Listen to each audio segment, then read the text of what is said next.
আমি যাকে সবচেয়ে বেশি ঘৃণা করি সমাজের চোখে, আজ সে আমার স্বামী। ইসলাম মতে ৩ কবুলে আমি তাকে স্বামী হিসাবে গ্রহণ করলেও মন থেকে মেনে নিতে পারছি না যে মানুষটার সাথে আমার বিয়ে হয়েছে সে একজন অপরাধী। তার নামে থানায় 2টো মামলা রয়েছে। সে একজন খুনি এবং ধর্ষক। এটা ভাবতে আমার মাথা ঘুরে ওঠে, সারা শরীর শিউরে ওঠে। বিষয়টা এমন না যে লোকটা আমাকে জোর করে বিয়ে করেছে। আমি ছোটবেলা থেকে ফুপি আর ফুপার কাছে বড় হয়েছি। অনেক ছোটবেলায় আব্বু আম্মু মারা গেছে, কিন্তু কিভাবে মারা গেছে তা আজও জানি না আমি। আমার কোনো চাচু ছিল না, আর নানু বাড়িতে কেউ দায়িত্ব নিতে চায়নি, তাই ফুপি আমাকে তার কাছে রেখেছে। ফুপি কখনো আমার কোনো ইচ্ছে অপূর্ণ রাখেনি, কিন্তু যখন তারা আমার বিয়ে ঠিক করলো এমন একটা মানুষের সাথে, তখন আমি নির্বিকার হয়ে গেছিলাম। বিয়ের কথা শুনে ফুপি বলেছিল, পৃথিবীতে এত ছেলে থাকতে ওই লোকটার সাথে কেন আমার বিয়ে? একটা ধর্ষক মাতাল খুনির সাথে কেন আমার বিয়ের জন্য পাগল হয়েছে তোমরা? ফুপি কঠোর দৃষ্টিতে তাকালেন, হাতের কাজ রেখে কাট কাট করে বললেন, তোমাকে ছোটবেলা থেকে বড় করেছি আমরা, তোমার সব আবদার ইচ্ছে সকল কিছু পূরণ করেছি। কখনোই তোমার ফুপা বা এই পরিবারের কেউ তোমাকে কষ্ট দেয়নি, বরং আপন করে নিয়েছে। এখন যখন তোমার ফুপা চাচ্ছে তীব্রর সাথে তোমার বিয়েটা হোক, তখন নিশ্চয় কোনো না কোনো কারণ আছে। আর তীব্র যে অপরাধী এটা এখনও প্রমাণ হয়নি। প্রাণেশা, এতগুলো কথার পিঠে আর কোনো কথা বলার মতো পেলাম না। শুধু কিছুক্ষণ ফুপুর দিকে তাকিয়ে থেকে জায়গা ত্যাগ করলাম। আজ যদি তাদের মেয়ে হতাম তাহলে কি এমনটা করতে পারতো আমার সাথে? তাহলে কি আমাকে এমন একটা জীবনে দিকে ঠেলে দিতে পারতো যেটা কোনো ভবিষ্যৎ নেই? আমি জানি যে এটা কখনো প্রমাণ হয়নি যে তীব্র অপরাধী, কিন্তু এটা সত্য যে আসলেই তীব্র অপরাধী। টাকার জোরে পুলিশকে দমিয়ে রেখেছে। বিয়ে ঠোকার পরেও বিয়ের কোনো আমেজ ছিল না। একদিনও তীব্রদের বাড়ি থেকে কেউ আসেনি আমাকে দেখতে কিংবা কথা বলতে। যখন যে অনুষ্ঠান হয়েছে তার জন্য শুধু প্রয়োজনীয় জিনিস আর শপিং পাঠিয়েছে। আজ বিয়েতে আমি তাদের বাড়ির সবাইকে দেখলাম। তেমন কোনো আয়োজন বিয়ে না হলেও মোটামুটি আয়োজন হয়েছে। বিয়ের মুহূর্তে পুরোটা সময় আমি মাথা নিচু করে বসেছিলাম। কবুল বলার সময় গলার স্বর কেঁপে কেঁপে উঠছিল, কিন্তু বিয়েটা করা ছাড়া আমার কাছে কোনো উপায় ছিল না। বিয়েটার সাথে সাথে আমাকে বেঁধে দেওয়া হয়েছিল কিছু দায়িত্বের মধ্যে। আমার ভাবনার মাঝে যখন গম্ভীর কণ্ঠে কবুল শুনলাম, তখন রীতিমতো আমার শরীর হিম হয়ে আসলো। কণ্ঠটা আমি এর আগেও শুনেছি। মাথা তুলে তাকাতে বর বেশে সেই সুদর্শন তীব্রকে দেখে আমার মাথা ঘুরে গেল। ঘৃণায় গা রি রি করতে শুরু করলো। মুহূর্তের চোখের সামনে ভেসে ওঠে এক কালো রাত আর এক বীভৎস চেহারা। হাত শক্ত করে দাঁতে দাঁত চেপে বসে রইলাম। শুনেছিলাম বিয়েতে তীব্র নিজেও রাজি না। হবে কি করে, যে কুকর্ম করেছে। তারপর আবার বিয়ে। বিয়ে শেষে বিদায় হলো। ফুপি কাঁদলেন। ছোট থেকে বড় করেছেন, আমার প্রতি তার মায়ার শেষ নেই। কিন্তু এ কান্না কেন যেন আমার মন গড়ল না। চুপচাপ তাদের কান্নাকাটি দেখে গাড়িতে বসলাম। অদ্ভুতভাবে সব মেয়ে যেখানে স্বামীর সাথে শ্বশুরবাড়িতে যায়, সেখানে আমি একাই শ্বশুরবাড়িতে আসলাম, শ্বশুর আর ছোট ননদের সাথে। তীব্র বিদায়ের শেষে কোথায় উধাও হয়ে গেছে। ওই লোকটার না থাকায় আমার জন্য ভালো। এই একটা মানুষকে আমি এত বেশি ঘৃণা করি যতটা কেউ কাউকে করতে পারে না। অথচ ভাগ্যের লিখন এই লোকটার সাথেই আমার কাটতে হবে বছরের পর বছর। আদৌ কি বছরের পর বছর, নাকি মাত্র ভেবে ঠোঁটের কোণে বাঁকা হাসির রেখা মিলল। গাড়ি থেকে বাহিরে তাকিয়ে মনে মনে শত চিন্তার খাতা খুলে বসলাম। আমার ভবিষ্যৎ ছুটে চলছে এই গাড়ির সাথে। আমার ভাগ্যে বুঝি এমনই ছিল। তাকে কি জবাব দেব আমি? সে যখন জানবে আমার স্বামীর জায়গাটা তীব্র নিয়েছে, তখন কি সে আমাকে ঘৃণা করবে? চোখ দুটো ঝাপসা হয়ে গেল। চোখের কোণ বেয়ে গড়িয়ে পড়ল কয়েক ফোঁটা জল। গড়িয়ে গাড়ির বাইরে তাকিয়ে কখন ঘুমিয়ে গেছি মনে নেই। ঘুম ভাঙে কারো ডাকাডাকির শব্দে। ধড়পড়ে উঠে চোখে পড়ল কয়েক জোড়া মুখ। চোখ ডলে নিজেকে স্বাভাবিক করলাম। সামনে তিহা আঙ্কেল আর আন্টি দাঁড়িয়ে আছে। তীব্রর বোন তিহা হাসি মুখে আমার হাত ধরে গাড়ি থেকে নামিয়ে বলল, স্বাগতম মাই ডিয়ার ভাবি। আমি কিছু বললাম না। তিয়ার হাত ধরে দরজায় দাঁড়ালাম। আন্টি গোমরামুখ করে আমাকে বরণ করে নিলেন। অদ্ভুতভাবে তীব্রের মা আমাকে কোনো কালেই সহ্য করতে পারেন না। আমি এ বাড়িতে আগেও এসেছি ফুপি ফুপার সাথে, আর তিহা ছিল আমার ফুপুতো বোন পলির বান্ধবী। পলি মাঝে মাঝে এখানে আসার জন্য নিয়ে আসতো আমাকে। আসতে না আসতে ঘ্যান ঘ্যান করে নিয়ে আসতো। আন্টি আমাকে দেখলে চোখ মুখ কুঁচকে রাখেন। তার চোখ মুখ অমাবস্যা রাতের মতো আঁধার হয়ে যায়। আমি প্রথম প্রথম বুঝতাম না এমন করার কারণ। পরে ধীরে ধীরে বুঝলাম তিনি আমাকে পছন্দ করে না, এবং তারপর থেকে আমি আর আসতাম না। সব নিয়ম শেষে তিয়া আমাকে তীব্র রুমে বসিয়ে দেয়। অনেকক্ষণ ফাজলামি করে রুম থেকে বের হয়। এই রুমে আমি খুব একটা কোনো কালেই আসিনি। যতবার এসেছি পলির সাথে তিহার রুমেই থাকতাম। তীব্র ভীষণ রকচটা মানুষ, তাকে দেখলে ভয় পেতাম। তিনিও অনেকবার ফুপিদের বাড়িতে গেছিলেন, রাজনীতিতে আছেন তারা, তাই প্রায় কাজের জন্য যেতেন। আমি বরাবর ভয় পেতাম। দেখতে তিনি মাশাআল্লাহ, এই জীবনে কত শত মেয়েকে পেছনে ঘুরিয়েছেন তা বোধহয় তিনি নিজেও জানেন না, কিন্তু তার থেকে গুনে গুনে শত হাত দূরে থাকতাম আমি। এতটাই ভয় পেতাম, কিন্তু সময়ের তালে তালে এই ভয় পরিণত হলো ঘৃণায়। যাকে দেখলে ভয়ে লজ্জায় রুমের দরজা আটকে বসে থাকতাম, একসময় তাকে দেখে ঘৃণার দৃষ্টি নিয়ে বসে থাকতাম। সে বোধহয় বুঝতো, আর সেজন্যই হয়তো গত 1 বছর আমি তাকে দেখিনি। দীর্ঘশ্বাস ফেলে আগে ওয়াশরুমে ঢুকলাম। আমি পারবো না এই লোকটার জন্য বউ সেজে বসে থাকতে। যতটুকু করেছি বা পেরেছি তাই যথেষ্ট। চেঞ্জ করে এসে চুপচাপ ব্ল্যাঙ্কেট জড়িয়ে শুয়ে পড়লাম। তার যখন মন চায় সে তখন আসুক, আমার কিছু দেখার নাই আর বলারও নেই। ভোর রাতের দিকে শক্ত কিছুর সাথে ধাক্কা খেয়ে ঘুম ভেঙে গেল। বিরক্তিতে চোখ মুখ কুঁচকে চোখ ডলতে ডলতে শুরু করলাম। অনুভব করলাম রুমে আমি ছাড়া কেউ আছে। ড্রিম লাইটের আলোয় মাথা তুলে তাকাতেই চোখ পড়ে তীব্রর মুখ। দুজনের মধ্য করে দূরত্ব চোখে পড়তে লাফ দিয়ে উঠলাম। বুকে ফু দিয়ে আশেপাশে তাকালাম। তীব্র কখন রুমে আসলো? আমি বা এতটা কাছে গেলাম কি করে? অবশ্য চরিত্রের যা অবস্থা, তাতে এই লোকটাই নিজেই এত কাছে এসেছিল বোধহয়। দীর্ঘশ্বাস নিয়ে ফের তাকালাম তীব্রর দিকে। কি নিষ্পাপ মুখ! কে বলবে এই মানুষটা এতটা ভয়ঙ্কর? ইচ্ছে করছে এখনই গলাটা টিপে দেই, কিন্তু নিজেকে শান্ত করলাম। এরপর চারপাশ তাকিয়ে বিড়বিড় করে বললাম, এই বাড়িতে এই তীব্রর প্রত্যেকটা রহস্য আমি উপড়ে তুলব। ঠিক যেভাবে কষ্ট দিয়ে তিনি তা তাকে মেরেছেন, আমিও ততটাই কষ্ট দিব, ততটাই পুরাবো আপনাকে, মিস্টার তাসজিস শেখ তীব্র। বিছানা ছেড়ে দাঁড়ালাম, শাড়িটা ঠিক করে ব্যালকনির দিকে এগোতেই পিছন থেকে পুরুষালী কণ্ঠ ভেসে আসলো, কোথায় যাচ্ছ? আমি চমকে উঠলাম। ধীর করে মাথা ঘুরিয়ে তাকিয়ে দেখি তীব্র আমার দিকে তাকিয়ে আছে। আমি নিজেকে সামলে গম্ভীর কণ্ঠে বললাম, ব্যালকনিতে যাচ্ছি। কোথাও যাওয়ার দরকার নেই, চুপচাপ শুয়ে থাকো, আজান হয়ে গেলে উঠে নামাজ পড়ে নেবে। তার দিকে তীক্ষ্ণ দৃষ্টি দিয়ে বললাম, আপনার কথা মতো আজান দিলে নামাজ পড়ে নেব, ততক্ষণ আমি ব্যালকনি থাকবো। আবছা আলোয় খেয়াল করলাম তীব্র চোখ লাল। আমি পাত্তা দিলাম না। পেছনে ফিরে যেতে যেতে বললাম, শরীর তো নয় যেন খাম্বা, শক্তের ঠেলায় আমার ঘুম ভেঙে গেছে। এখন নাকি আবার সজ্ঞানে একটা রেপিস্টের সাথে ঘুমাবো। পেছন থেকে তীব্রর কোনো সারা শব্দ পেলাম না। কথাটা তার গায়ে লেগেছে তা বেশ বুঝলাম। বাঁকা হেসে চুপচাপ ব্যালকনির এক কোণে দাঁড়িয়ে রইলাম। ঠান্ডা বাতাসে শরীরের লোম দাঁড়িয়ে গেছে। দুহাত বাহুতে আঁকড়ে নিয়ে সামনে তাকালাম। রাস্তা ফাঁকা, মাঝে মাঝে সাই সাই করে দু একটা গাড়ি অতিক্রম করে চলেছে। এই গাড়িগুলো আমার জীবনটাও অতিক্রম করেছে। ভীষণ কান্না পেল। আজ আব্বু আম্মুকে ভীষণ মিস করছি।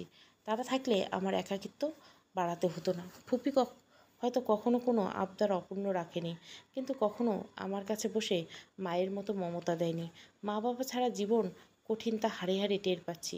চোখ বন্ধ করে যখন বাতাস অনুভব করছিলাম, তখন মনে হলো কেউ কানের কাছে সে ফিসফিস করে বলে গেল, তীব্রকে তুমি পোড়াতে পারবে না প্রাণ। তাকে পোড়াতে এসে তুমি ভীষণ বাজেভাবে ফেসে গেছো। কবে কখন কিভাবে তুমি তীব্রর প্রেমের নেশায় মত্ত হয়ে যাবে তা টের পাবে না। সকাল থেকে পুরো বাড়ি হইচই, আজ বউ ভাত। একে একে আত্মীয় স্বজন আসছে আর হইচই বাড়ছে। এত আওয়াজ, মাথা খারাপ হওয়ার মতো অবস্থা। বিয়েটা যেমন আমেজে হয়েছে, তার থেকে দ্বিগুণ বেশি আমেজ বৌভাত নিয়ে হবে না? আজাদ শেখের ছেলে তাসজিদ শেখ তীব্রর বিয়ের বৌভাত বলে কথা।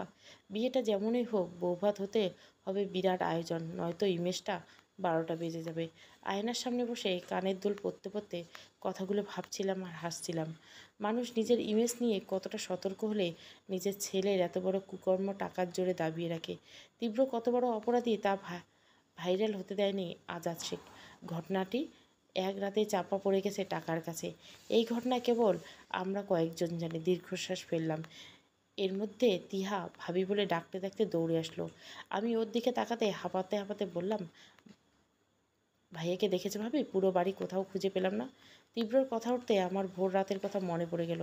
তখন এই কথাটা শোনার পর চট করে চোখ মেলাতে আশেপাশে কাউকে দেখিনি, অথচ আমার স্পষ্ট মনে হয়েছিল কেউ কানের কাছে বলেছিল কথাগুলো। রুমে উকি দিয়েও দেখছি, কিন্তু তীব্র সেখানে হাত পা ছড়িয়ে শুয়েছিল। আমি কনফিউজড হয়ে বসেছিলাম কতক্ষণ। টিহার ডাকে আমার ধ্যান ভাঙে। কী ভাবো বলো না? হ্যাঁ, না, দেখিনি তোমার ভাইয়াকে বলে নিজের কাজে মন দিলাম। বেচারির মুখটা একটুখানি হয়ে গেল। আমি আর চোখে তা দেখে এড়িয়ে গেলাম। এর মধ্যে আরও দুইজন রুমে আসে। আমি তাদের দিকে তাকাতেই তারা টিহাকে উদ্দেশ্য করে বলে, টিহা, প্রাণেশাকে নিচে নিয়ে যেতে বলছে মামি, ওকে নিয়ে আয়, আমাদের অনেক কাজ। আমরা গেলাম। কথাগুলো এত দ্রুত বলল যেন তারা কোনো গুরুত্বপূর্ণ কাজ ফেলে এসেছে। ঝড়ের বেগে আসে, আবার তুফানের বেগে চলে যায়। আমি সেদিকে একবার তাকিয়ে টিহার দিকে তাকালাম। টিহা মন খারাপ বলে বলে, নিচে চলো ভাবি। আমি মাথা নাড়ালাম, চুপচাপ মাথায় শাড়ির আঁচল টেনে টিহার হাত ধরে নিচে নামলাম। আন্টি আমাকে সহ্য করতে না পারলেও এত লোকের সামনে মুখ গোমড়া করে থাকলেন না। হাসি মুখে কাছে এসে কয়েকজনের মধ্যে বসিয়ে দিলেন। মহিলাগুলো শুরু করলেন খুঁত খুঁজতে। বিরক্তিতে মাথা ব্যথা হয়ে যাচ্ছিল, কিন্তু ভদ্রতার খাতিরে কাউকে কিছু বললাম না। তারা যখন খুঁত ধরতে ব্যস্ত, তখনই ভেসে আসে এক গম্ভীর কণ্ঠ, এখানে এত ভিড় কিসের? সবাই সেদিকে তাকায়, আমিও তাকালাম। তীব্র দাঁড়িয়েছে, চোখে মুখে একরাশ বিরক্তি, গম্ভীরতা আর রাগ। চুলগুলো এলোমেলো, চোখটা খানিকটা লাল, শার্টের উপরের দু বাটন খোলা, এক হাতে পকেট গুজে রাখা। পাশ থেকে এক মেয়ে ফিসফিস করে বলো, তীব্র এত জোশ কেন ভাই? যেমন হ্যান্ডসাম তেমনই হট। ভাই রে ভাই, দেখলে মনে হয় চকলেটের মতো খেয়ে ফেলি। ইস, তীব্র যে কেন বিয়ে করলো? কথাগুলো কানে আসতে তীক্ষ্ণ দৃষ্টিতে তাকালাম মেয়েটার দিকে। কি অদ্ভুত আর বেয়াদব মেয়ে! তীব্রের বউ বসে আছে দেখেও তার সামনে তীব্রকে এসব বলে যাচ্ছে। মেয়েটা আমার দিকে তাকিয়ে ভরকে যায়, সাথে সাথে নিজেকে আড়াল করে। এর মধ্যে তীব্র ফের গম্ভীর স্বরে বলে, প্রাণেশা, রুমে আসো। টিহা টিয়াকে কিছু ইশারা করতে টিহা মাথা নাড়ে। তীব্র গটগট করে সিঁড়ি ভাঙিয়ে উপরে চলে যায়। আমি ভুরু কুঁচকে তাকাতে টিয়া কাছে এসে আমাকে ধরে রুম পর্যন্ত দিয়ে চলে যায়। আমি দরজা ঠেলে রুমের ভিতরে ঢুকলাম। তীব্র বিছানায় শুয়ে আছে, একটা হাত কপালে ঠেকিয়ে ছাদের দিকে তাকিয়ে আছে। আমি কিছু না বলে মাথার কাপড় ফেলে দিয়ে এক গ্লাস পানি খেলাম। এতক্ষণ রুমে শুধু আমার হাতের চুরির শব্দ আর নিঃশ্বাসের শব্দটুকুই চলছিল। এক পর্যায়ে তীব্র বলে, আমি না থাকলে ওই সব মহিলাদের মধ্যে যাওয়ার প্রয়োজন নেই, আম্মু ডাকলেও যাবে না। আমি তীক্ষ্ণ দৃষ্টিতে তাকিয়ে তেরা জবাব দিলাম, কেন যাব না? আপনার কথা শুনতে হবে আমার? বিয়ে হয়েছে বলে কি এখন অধিকার কাটানো শুরু করছেন? মিস্টার তাহজিদ শেখ তীব্র, আমি কোনো রেপিস্টের কথা মতো চলতে বাধ্য নেই। কথাগুলো শেষ হওয়ার কয়েক সেকেন্ড হয়নি, তীব্র ঝড়ের বেগে এসে আমাকে চেপে ধরে। এক হাত কোমর টেনে কাছে এসে আর এক হাতে ঘাড় চেপে ধরে পেঁচিয়ে নেয়। ঘটনার আকস্মিকতা আমি হতভম্ব। অবগতার রেশ তখনও কাটেনি আমার। তীব্র মুখটা মুখোমুখি এনে দাঁতে দাঁত চেপে বলে, কথায় কথায় রেপিস্ট করবে না। আমি একবার চুপ ছিলাম মানে সবসময় চুপ থাকবো এমন না। তুমি আমার বউ, আমি তো আমার অধিকার দেখাবই। প্রথমে নিজেকে চেনো, নিজের আপন মানুষকে চেনো, তারপর এসো আমাকে রেপিস্ট বলতে। প্রুফ ছাড়া আর একবার আমাকে এসব বললে তোমাকে আমি। চুপ করে গেলেন। আমি তখনও ফ্যাল করে তাকিয়ে আছি। উনি আমাকে আরও শক্ত করে চেপে ধরে এক হাত পেছনে মুড়িয়ে ধরলেন। ব্যথায় আর্তনাদ করে বাঁকা হেসে বললেন, তোমাকে আমি পুরাবো প্রাণ। তীব্রের প্রেমের নেশায় এতটা তৃষ্ণার্ত করব তোমাকে যে তুমি বারবার বহুবার শুধু তীব্রর কাছে ফিরতে বাধ্য হবে। বারবার তীব্রতে বিলীন হয়ে নিজেকে তৃষ্ণামুক্ত করবে। সেদিনগুলো বেশি দেরি নেই, হয়তো কয়েক মাস, কয়েকদিন, নয়তো কয়েক বছর। ততদিন শান্তিতে বাঁচব। এরপর ছেড়ে দিলেন। আমি হাতটা আগলে নিয়ে ওনার দিকে তাকিয়ে থাকলাম। ওনার সব কথা কয়েকবার আওড়ানোর পর মাথায় কিছু এলো না, পিট করে তাকিয়ে রইলাম। ওনার প্রথম কথাগুলো বুঝলেও পরের কথাগুলোর কোনো মানে খুঁজে পেলাম না। চারদিক হাতড়ে যখন কিছুই পেলাম না, তখন নিজের মাথা নিজে ফাটাতে ইচ্ছা করলো। আমি ভাবলে বরাবর আমার মাথায় সব তালগোল পাকিয়ে ঘেঁটে হয়ে যায়। আমার ভাবনার মাঝে খেয়াল করলাম তীব্র আমার পা থেকে মাথা পর্যন্ত পর্যবেক্ষণ করলেন। এরপর চুলে হাত চালিয়ে গালের খোঁচা খোঁচা চাপদাড়িগুলো একটু চুলকে মুখটা করে মতো চলে বললেন, হাইট ঠিকঠাক মতো, আমার বুক সমান না, অথচ কথা বলে এমন ইচ্ছে করে থাপ্পড় সত্যি চোখে আঙ্গুল দিয়ে দেখিয়ে দেয় লিলিপুট। ওনার মুখে লিলিপুট শুনে জ্বলে উঠলাম। দাঁতে দাঁত চেপে ওনাকে কিছু বলতে নিলে উনি ডোন্ট কেয়ার ভাব নিয়ে পকেটে হাত গুজে শীষ বাজাতে চলে গেল। রাগে দুঃখে ফোঁস করতে করতে বিছানায় বসে রইলাম। ওনার শেষের কথাগুলো বেমালুম ভুলে বসলাম। মনে মনে ওনাকে বকা দিয়ে গোষ্ঠী উদ্ধার করা শুরু করলাম। এর মধ্যে কয়েকজন মেয়ে এসে নিয়ে তিহার রুমে আসে। একেই তো রাগে জ্বলেছিলাম, তার মধ্যে পার্লারের মেয়েগুলো দেখে আরও রাগ লাগলো। তিহা আমার নাকের ডগায় লাল দেখে কাছে টেনে ফিসফিস করে বলল, ভাবি তোমার নাকের ডগা এমন লাল হয়ে আছে কেন? রাগে নাকি লজ্জায়? বাড়ি ভর্তি মেহমান, তার উপর আবার ভারী লেহেঙ্গা, ভারী সাজ। আমার অবস্থা নাজেহাল হয়ে গেছিল। ভীষণ হাঁসফাঁস লাগছিল। পাশেই তীব্র হাসি হাসি মুখ করে বসে আছে। আমার দিকে তাকিয়ে আমার অবস্থা দেখে কিছুটা বললেন না, উল্টে মুখটা গম্ভীর করে বসে রইলেন। কিছুটা সময় পার হাজির হলো তীব্রর ফ্রেন্ড সার্কেল। আমি গুনে গুনে দেখলাম প্রায় 4 জন ছেলে, 3 জন মেয়ে। মেয়েগুলোর হাজব্যান্ডও আছে সাথে। নিজেদের কুশল বিনিময় হয়ে আমার দিকে এগিয়ে আসলেন। তীব্র আমার কাছে এসে মুখটা গম্ভীর করে আমাকে উদ্দেশ্য করে বললেন, প্রাণেশা। আমি সালাম দিলাম। ছেলেগুলো আমাকে দেখে বোধহয় খানিকটা অবাক হলো। একে অপরের মুখে চাওয়াচাই করে কিছু বলতে নিলে তীব্র চোখ রাঙানো দেখে আর কিছু বলল না। হাসার চেষ্টা করে সালাম নিলেন। টুকটাক কথাতে জানতে পারলাম সবার নাম। ইমন, শিপন, সায়েম আর রিফাত। সবাইকে স্বাভাবিকভাবে নিলেও রিফাতের চোখে মুখে গম্ভীরতা থেকে খানিকটা চমকে গেলাম। শুধু শুধু কেউ এমন গম্ভীর দৃষ্টিতে তাকালে তো চমকাবো। নিজেকে সামলে নিলাম। ওনারা নিজেদের মতো ফাজলামি করতে থাকলেন। ইমন ভাই তীব্রের পিঠে চাপড় মেরে শয়তানি হাসি এসে বলে, শেষমেশ তাহলে বিয়েটা সেরেই ফেললি দোস্ত? এখন হানিমুনের কী প্ল্যান? ওনার প্রশ্নে আমার চোখ বড় বড় হয়ে গেল, মুহূর্তে কাশি উঠে গেল। তীব্র বাঁকা হেসে আমাকে ধরে ইমন ভাই ভুরু কুচকে তাকিয়ে বলে, ব্যাপার কি ভাবি? হানিমুনের কথা শুনে হঠাৎ এত কাশি কেন? আমি জবাব দিলাম না। আমার কাশির জন্য তিয়া পানি হাতে ছুটে এসেছিল। ওটা খেয়ে চুপচাপ বসে রইলাম। তীব্র ইমন ভাইদের কিছু বলে আমার পাশে এসে বসলেন। আস্তে করে বললেন, ঠিক আছো? আমি মাথা নাড়লাম। উনি ঘড়ি ঠিক করতে করতে ফের বললেন, বিয়েটা করেছে চাপে পড়ে, এখন নাকি আবার হানিমুন। ইস, বউটা আমার হানিমুনের কথা শুনে ফাটা বেলুনের মতো চুপসে গেছে বলে ঠোঁট চেপে হাসতে থাকলেন। আমি রাগে চোখে তাকালাম। এতগুলো মানুষের মধ্যে কিছু বলতে না পেরে দাঁতে দাঁত চেপে বসে রইলাম। কিছুক্ষণের মধ্যে চোখ পড়ল ফুপি, ফুপা, পলি আর পলির দাদুর বাড়ির সবাই। পলি আমাকে দেখে দৌড়ে আসে, জড়িয়ে ধরে বলে, তোমাকে তো একদম পুতুলের মতো লাগছে আপু। তীব্র ভাইয়ের পাশে কিন্তু দারুণ মানিয়েছে বলে হাসে। আমি তীক্ষ্ণ দৃষ্টিতে তাকালাম ওর দিকে। তীব্র সৌজন্যমূলক হেসে কথা বলে, লোকটা মনে হয় ঠিকঠাক মতো হাসতে পারে না, না হয়তো হাসতে চায় না। মুখটা সবসময় গম্ভীর করে রাখে। ফুপি, ফুপা, পলির কাকা কাকি সবাই এগিয়ে আসলো। টুকটাক কথা বললো। এত ভারী লেহেঙ্গা ধরে দাঁড়িয়ে থাকতে শরীরের অর্ধেক শক্তি চলে গেছে। বাপরে! পলি আমাকে টেনে কানের কাছে মুখ এনে ফিসফিস করে বলে, ফার্স্ট নাইট কেমন কাটলো আপু? বলে চকলেট মার্কা একটা জামাই পাইছো, মনে তো হয় অনেক ভালো কাটছে, তাই না? মুখ চেপে হাসতে থাকে পলি। আমি চোখে মুখে গম্ভীরতার ছাপ এনে ওকে ধমক দিয়ে বলি, আমি তোর বড় বলি, আর এসব কী ধরনের কথাবার্তা তুই জানিস না? এরপরও এসব বলছিস কেন? বলি হাসা থামিয়ে দীর্ঘশ্বাস নেয় আর বাহুতে হাত রেখে বলে, কামন আপু, তুমি এখনও 1 বছর আগের ঘটনা নিয়ে ভাবছো? তীব্র ভাই যে কাজটা করেছে এটা তো এখনও প্রুফ হয়নি। আর তিহা সারাদিন আমাকে বলে তীব্র ভাইয়া অমন করতেই পারে না। আমি ওর কথায় পাত্তা দিলাম না। কোনো বোন মনে করে না তার ভাই অপরাধী হতে পারে, এটা স্বাভাবিক। তীব্র এসে পলির সাথে গল্প জমিয়ে দিল। আমি ওদের দিকে তাকিয়ে সামনে তাকলাম। এক আগন্তুকের দেখে আঁতকে উঠলাম। তার একজোড়া চোখ আমার দিকেই নিবদ্ধ। ভয়ে পাশে থাকা তীব্রর হাত চেপে ধরলাম। কয়েকবার শুকনো ঢোক গিলে নিজেকে তীব্রর পিছনে আড়াল করে নিলাম। অস্ফুট স্বরে বললাম, ফারদিন ভাই। ফারদিনকে দেখে রীতিমতো ভয়ে ঘামতে শুরু করলাম। তীব্র আমার দিকে তাকিয়ে সামনে তাকালো। ফারদিন ভাই ততক্ষণে কাছে চলে আসলে তীব্র আমার হাতটা শক্ত করে ধরে সামনে আনলেন। আমি দৃষ্টি এদিক ওদিক করলাম। ফারদিন ভাইয়ের দৃষ্টি তখনও আমার দিকে। তীব্র অদ্ভুতভাবে হেসে বলে, আরে ফারদিন ভাই যে, আপনার মূল্যবান সময় নষ্ট করে আমার বিয়েতে এসেছেন, ওয়াও। আমি তীব্রর দিকে তাকালাম। তার মুখে অদ্ভুত এক হাসি। ফারদিন ভাই দাঁতে দাঁত চেপে আমার দিকে তাকিয়ে বলে, তুই ওকে নিজের ইচ্ছেতে বিয়ে করছিস? আমি ফাঁকা ঢোক গিললাম।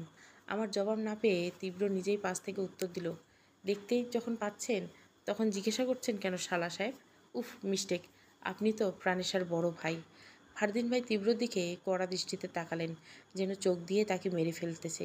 তীব্র ঠোঁটের কোণে তখনও বাঁকা হাসি। ফারদিন ভাই আমার দিকে তাকিয়ে দাঁতে দাঁত চেপে বললেন, আজ পর্যন্ত কোনো ছেলেকে তোর কাছে ঘাসতে দেনি, এত সহজে তীব্রের সাথেও থাকতে দিব না। আমি চোখ পিটপিট করলাম। ফারদিন ভাই কী করতে পারে তা আমার হাড়ে হাড়ে জানা। এই একটা মানুষ আমাকে জীবনে শান্তিতে থাকতে দেয়নি। জানি না আমি কি তার ভালোবাসা নাকি জিদ, কিন্তু আমাকে পাওয়াটা যেন তার কাছে জিদ। একবার কলেজে একটা ছেলে সবার সামনে আমাকে প্রপোজ করেছিল। ব্যাস, পরের দিনে তার হাত পা ভেঙে হসপিটালে অ্যাডমিট করিয়ে এসেছে। সাথে সেদিনে আমার গালে 5 আঙুলের দাগ পড়ে গেছিল। এরপর থেকে ভয়ে কোনো ছেলে আমার কাছে ঘেঁষতো না, আর আমি শত হাত দূরে থাকতাম। আমার ভাবনার মাঝে পলি দৌড়ে এসে ফারদিন ভাইকে বলল, ভাইয়া ওদিকে আব্বু তোমাকে ডাকছে, চলো। ফারদিন ভাইয়া গম্ভীর গলায় বলল, যা তুই, আসছি। পলি চলে গেল। ফারদিন ভাইয়ের কাছে এগিয়ে এসে তীব্র শেরহনে ছেড়ে বাঁকা এসে বললেন, প্রাণেশা আমার, তোকে এত সহজে কখনোই জিততে দিব না তীব্র। প্রাণেশা আমার মানে শুধু আমার। বিনিময়ে তীব্র হাসে। হুট করে ফারদিন ভাইকে জড়িয়ে ধরে বলে, বেস্ট অফ লাক ফারদিন ভাই। ফারদিন ভাই তীক্ষ্ণ দৃষ্টিতে তাকিয়ে চলে যায়। আমি হাঁপ ছেড়ে বাঁচলাম। তীব্রর মুখের হাসি মিলিয়ে গিয়ে ফুটে ওঠে গম্ভীরতার ছাপ। থমথম গলায় বলে, আমার সাথে এত বড় বড় কথা বলো, আর ফারদিনকে দেখে এত ভয় পাও? আমি আগে নিজের জায়গায় বসলাম। কয়েকবার বড় বড় করে শ্বাস নিলাম। তীব্র পাশে এসে বসেছে। আমি ধীর স্বরে বললাম, এই একটা মানুষের কাছে এতটাই অত্যাচারিত হয়েছি যতটা কখনো কারো কাছে হইনি। ওনার কথার অবদ্ধ হলে যেখানে আমার জন্য শাস্তি বরাদ্দ ছিল, সেখানে ওনাকে না জানিয়ে বিয়ে করে ফেলছি। না জানি কি করে। ঘামতে শুরু করলাম। তীব্র কোনো সাড়া শব্দ না পেয়ে তার দিকে তাকালাম। চোখ দুটো লাল টকটকে হয়ে গেছে। হাত মুষ্টিবদ্ধ করে বসে আছে। ওনার চোখ দেখে ভয় পেলাম। অস্বাভাবিক রকমের লাল। মুহূর্তে ছুটে আসলো আঙ্কেল আর ইমন ভাইয়া। আঙ্কেল টিস্যু দিয়ে নিজের কপালে ঘাম মুছে কোনো রকম বললেন, তীব্র একদম না, এখানে অনেক মানুষ আছে। তীব্র ভয়ঙ্কর দৃষ্টিতে তাকে চোখ বন্ধ করে নিলেন। আঙ্কেল কিছু বললেন না। আমি ওনাদের কাণ্ডে কিছুটা বুঝলাম না। সম্ভবত তীব্র রেগে গেছে। কেন, কী এমন হলো? হঠাৎ করে তীব্র রেগে গেলেন কেন? সন্ধ্যার দিকে ফুপিরা সবাই চলে গেছেন। ফারদিন ভাই আরও আগেই চলে গেছেন। আমরা কাল ওই বাড়ি যাব, শুধু আমি আর তীব্র। পলিকে থাকতে বললেও ফুপি থাকতে দিলেন না। এতটা সময় পর ছাড়া পেয়ে বড় করে শ্বাস নিলাম। কোনো রকমে আগে চেঞ্জ করে শাড়ি পরলাম। এতক্ষণ নিজেকে হালকা লাগছে। চোখ মুখ ভালো করে ধুয়ে সব মেকআপ তুলে ফেললাম। একটু পর তীব্র চলে এসলো। চোখ মুখ তখনও গম্ভীর।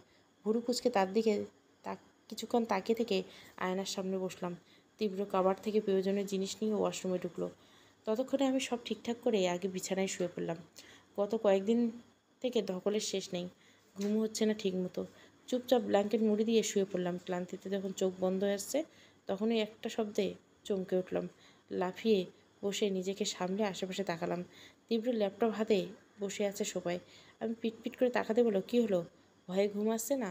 কাল না বললে সজ্ঞানে কোনো রেপিস্টের সাথে ঘুমাবে না, আজ কি অজ্ঞানে ঘুমাচ্ছ? ওনার খোঁচা মারা কথা কপালে ভাঁজ পড়ল। ক্লান্তিতে মাথা পুরোই ফাঁকা। ওনার সাথে তর্ক করতে ইচ্ছে করছে না। চুপচাপ পাশ ফিরে শুয়ে পড়লাম। তীব্র বোধহয় অবাক হলো। কাছে এগিয়ে এসে বলল, তোমার কি শরীর খারাপ লাগছে? অদ্ভুতভাবে ওনার কণ্ঠে কোনো রাগ গম্ভীরতা কিছুই টের পেলাম না। অন্যরকম কিছু ছিল। চোখ মেরে তার দিকে তাকিয়ে বললাম, আপনার এই টেপ রেকর্ডারটা বন্ধ করবেন প্লিজ? কদিন থেকে একদম ঘুম হয়নি, একটু ঘুমাতে দেন।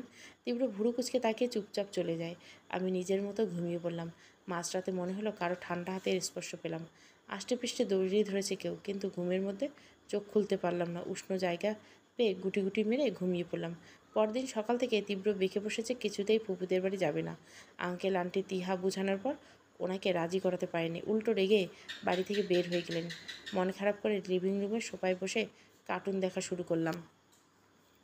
ফুপিদের বাড়ি যাব না, এদিকে বাড়িতেও আমার ভালো লাগছে না। কার্টুন দেখতে দেখতে খেয়াল করলাম আন্টি আমার দিকেতে তীক্ষ্ণ দৃষ্টিতে দাঁড়িয়ে আছে। আমি তাকাতেই চোখ মুখ কুঁচকে আঙ্কেলকে উদ্দেশ্য করে বললেন, আমার ছেলেটা রেখে না খেয়ে বেরিয়েছে, ঘরে এনেছে এক অপয়া মেয়েকে। ছোটোবেলায় তো নিজের বাবা মাকে খেয়ে এসেছে, 3 বছর থেকে আমার ছেলেকে খাওয়ার জন্য বসে আছে। তার জন্য রেগে যে আমার ছেলে বাড়ি থেকে বেরিয়ে গেছে, এতে তার কোনো হেলদোল নেই। উল্টে নেচে নেচে কার্টুন দেখছে। আরও কিছু কথা শোনালেন। আঙ্কেল ধমক দিল আন্টিকে। আমি কোনো রকমে নিজের কান্নাটা গিলে টিভি অফ করলাম। তিয়া কাছে এগিয়ে আসতে আমি হাসার চেষ্টা করে রুমে চলে আসলাম। অন্য কথাগুলো যেমন তেমন, বাবা মায়ের কথা উঠলে আমার এমনিতে খারাপ লাগে। সেখানে ওনার কতগুলো কথা শোনালেন। চুপচাপ ব্যালকনিতে রেলিংয়ের সাথে হেলান দিয়ে বসে থাকলাম। চোখ বুজে দীর্ঘশ্বাস নিলাম। আমার বাবা মায়ের কোনো স্মৃতি আমার সাথে নেই। এতটা ছোট বয়সে তারা মারা গেছেন, ফুপির কাছে বাবা মায়ের ফটো দেখেছি, নয়তো তাদের মুখটাও ঠিকমতো মনে নেই আমার। কতক্ষণ ওভাবে বসেছিলাম মনে নেই, চুপচাপ রেলিংয়ে হেলান দিয়ে গার্ডেনের দিকে তাকিয়েছিলাম। পাশে কারো উপস্থিতি টের পেয়ে ফিরে তাকাতেই তীব্রকে চোখে পড়ল। আমি তার দিকে একবার তাকিয়ে আবার অন্যদিকে তাকালাম। উনি ধীর কণ্ঠে বললেন, সরি। আমি চমকে তাকালাম, শান্ত কণ্ঠে বললাম, কেন? আমার জন্য তোমাকে এত কথা শুনতে হলো তার জন্য? তাচ্ছিল্য সুরে বললাম, ইটস ওকে।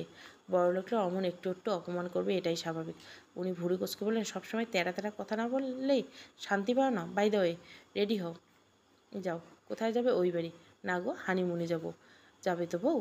আমি থতমত খেলাম, রাগী দৃষ্টিতে তাকে দাঁতে দাঁত চেপে উঠে পড়লাম। মুখে তখনও ওনার দুষ্টু হাসি। মাঝে মাঝে মন চায় উষ্টা দিয়ে এই ব্যালকনি থেকে ফেলে দিই। কাপড় গুছিয়ে রেডি হয়ে নিলাম, তীব্র রেডি হয়ে নিল। বের হওয়ার সময় আন্টি আমাকে দেখে মুখ ফিরিয়ে নিয়ে চলে গেলেন। আঙ্কেল আর তিহার থেকেই বিদায় নিলাম। পুরো রাস্তা তীব্র মুখ গম্ভীর করে থাকলো। আমি কোনো কথা বললাম না। বাড়িতে আসতে ফুপি আর পলি খুশি হলো। ফুপি, ফুপা, কাকা, কাকি সবাই ব্যস্ত হয়ে গেলেন তীব্রকে নিয়ে। আমার সাথে সবাই টুকটাক কথা বললেন শুধু। পলি হাসতে হাসতে বলল, বিয়ে করে তুমি পর হয়ে গেছো আপু, এখন তোমার জামাই আপন। পলি হাসতে থাকে। আমি মনে মনে হাসলাম। আমি আর কবে আপন ছিলাম বা কবে? আজাদ শেখের ছেলেকে তারা জামাই হিসাবে পেয়েছে, তাকে তো আপন করতেই হবে। কিন্তু এই কথাগুলো না বলে হাসি মুখে পলির গাল টেনে দিয়ে বললাম, তোমার বিয়ে হোক, তখন তুমিও পর হয়ে তোমার বর আপন হয়ে যাবে। পলি মুখ ভ্যাংচালো। ওকে থাকতে বলে আমি রুমে চলে গেলাম। আসার সময় ফারদিন ভাইকে চোখে পড়েনি, ভাগ্যের সামনে পড়েনি, নয়তো শিওর আমাকে থাপ্পড় দিয়ে ক্ষান্ত হতো। রুমে এসে প্রথমে ফ্রেশ হয়ে নিলাম, তারপর একবার ব্যালকনিতে উঁকি দিতে দরজা খোলার শব্দ পায়ে রুমে ফিরে আসলাম। ভেবেছিলাম তীব্র এসেছে, কিন্তু সামনে ফারদিন ভাইকে দেখে গলা শুকিয়ে গেল। আমতা আমতা করে বললাম, ফারদিন ভাই আপনি আমার রুমে? ফারদিন ভাই শয়তানি হাসলেন। এগিয়ে এসে আসতে দাঁতে দাঁত চেপে বললেন, আমার অগোচরে বিয়ে করে নিয়েছিস, তাও আমার শত্রুকে? তোর কলিজা এত বড় হয়ে গেছে রে, টেনে কলিজা বের করে ফেলি। ভয়ে আমার গলা শুকিয়ে গেল। পুরো রুমে আমি আর উনি ছাড়া কেউ নেই। মনে মনে হাজারবার চাচ্ছি কেউ আসুক। বারবার দরজার দিকে তাকিয়ে যখন ফারদিন ভাই পাশ কাটিয়ে চলে যেতে নিলেন, উনি টেনে ধরলেন আমাকে, সামনে এনে গলা চেপে ধরলেন। রাগী কণ্ঠে বললেন, তোর আর তীব্রর খুব বড় মাসুল দিতে হবে। আমি হারবো না ওই তীব্রর কাছে, কখনোই না। তোকে আমি না পেলে তীব্রকেও পেতে দেবো না। তীব্রর চোখের সামনে তোকে তিলে তিলে মারবো। Wait and watch. আজ থেকে ভার্সিটি যাব। এই কয়েকদিন বিয়ের ঝামেলার জন্য ভার্সিটি যাওয়া হয়নি। সেদিন ফুপির বাড়ি থেকে আসার সময় তীব্র আমার সব বই নিয়ে এসেছে। যদিও আমার শুধু ওখানে একদিনে ছিলাম, কিন্তু যতক্ষণ ছিলাম ততক্ষণ আতঙ্কে ছিলাম। ফারদিন ভাই কেমন ক্রোধ নিয়ে তাকাতেন। তীব্র কম না, ফারদিন ভাইকে দেখিয়ে দেখিয়ে আমার কাজ ঘেঁষে থাকতো। এমনি সময় দুজনের মধ্যে যথেষ্ট দূরত্ব থাকলেও ফারদিন ভাইকে দেখলে তীব্র কাছে ঘেঁষে বসতো। মিষ্টি সুরে ফারদিন ভাইকে খোঁচা মেরে মারা তো আছেই। আমি ভেবে পাই না দুজনের মধ্যে আসল শত্রুতা ঠিক কোথায়। দুজনের মাঝে পড়ে আমি চ্যাপ্টা হয়ে গেছি। আমার ভাবনার মধ্যে তীব্র ঘড়ি পড়তে পড়তে বলল, চলো। আমি ফিরে তাকালাম ওনার দিকে। পলি আর তিহা অ্যাডমিশনের জন্য বসে আছে। আমি এবার দ্বিতীয় বর্ষ। আগে পলির সাথে যাওয়া আসা করতাম, আর এখন তিহা যদি ভর্তি হয়ে যায় তাহলে ওর সাথে যাওয়া আসা করব। কিন্তু ততদিন পর্যন্ত আমার তীব্রর সাথেই যেতে হবে। হিজাবের পিনটা ঠিক করে ব্যাগ নিয়ে নিলাম। তীব্র ফলমার গেটআপে আছে, মুখে গম্ভীরতা, কোনো কথা নেই। আমি কোনো কথা আশা করি না, চুপচাপ ওনার পিছু পিছু বের হয়ে আসলাম। আসার সময় আন্টি চোখ মুখ কুঁচকে রেখেছিল। আমার পড়ালেখার বিষয়টা ওনার পছন্দ না। এই তো গতকালই এই নিয়ে তর্কের শেষ ছিল না। আমি একটা কথাও বলিনি। আন্টি বলেছে বিয়ের পর পরে কী হবে, কিন্তু তীব্রের কথা তার বউ, আমি, আমার সব স্বপ্ন তার দায়িত্ব। আমি মনে মনে শুধু হেসেছি। মানুষটাকে আমার যতবার ভালো মনে হয়, ঠিক ততবারই মনে পড়ে যায় সেই রাত, বীভৎস চেহারা আর চিৎকার কান্না। ঘৃণায় তখন গা গুলায়। চুপচাপ গাড়িতে বসলাম। তীব্র নিজেও চুপ করেছিলেন। ভার্সিটির সামনে গাড়ি দাঁড় করে শুধু এটুকু বললেন, সাবধানে থাকবে, আমি আসবো নিতে। একা যাওয়ার দরকার নেই, ফারদিনকে দেখলে দূরে থাকবে, আর নয়তো আমাকে কল দিবে। আমি তীক্ষ্ণ দৃষ্টিতে তাকিয়ে চুপচাপ গাড়ি থেকে নেমে গেলাম। গেটের ভেতরে পা রাখতেই তীব্রর গাড়ির চোখে পলকে উধাও হয়ে গেল। আমাদের আড্ডা দেওয়া জায়গায় গিয়ে দেখলাম ফ্রেন্ড সার্কেল সবাই বসে আছে। আমি কাছে গিয়ে দাঁড়াতে তানজিলা বলল, কিরে বড়লোকের বউ, বিয়ে তো করছস দাওয়াত না দিয়া, তারপর ওপরে এই কয়দিন কোনো যোগাযোগ রাখোস নাই, এখন কি দেখতে ভার্সিটিতে আইছিস? আমি ওর মাথায় গাঁটটা মেরে বসে পড়লাম। 32টা দাঁত বের করে বললাম, আসলে হয়েছে কি বল, তুই তো একটা পেটুকরানি, তাই তোকে বিয়েতে দাওয়াত দেয়নি। দেখা গেল তুই সব খাবার একাই খেয়ে সাবার করে দিচ্ছিস, তখন কি করবো? সবাই হেসে উঠে। তানজিনের গাল ফুলায়। পাশ থেকে সাবিয়া বলে, তানজিনে না হয় পেটুক, তাই বলে আমাদের দাওয়াত দিবি না? এই তুই কেমন বান্ধবী আমাদের? বাইরে শুনলাম তোর নাকি তাজজিৎ শেখ তীব্রর সাথে বিয়ে হয়েছে। কিরে ভাই, তুই তো রাতারাতি আমার ক্রাশে বিয়ে করে ফেললি। বলি তুই এটা কেমনে পারলি? সাবিয়া কান্নার ভান করে। ওর কথা শুনে দীর্ঘশ্বাস পেলাম।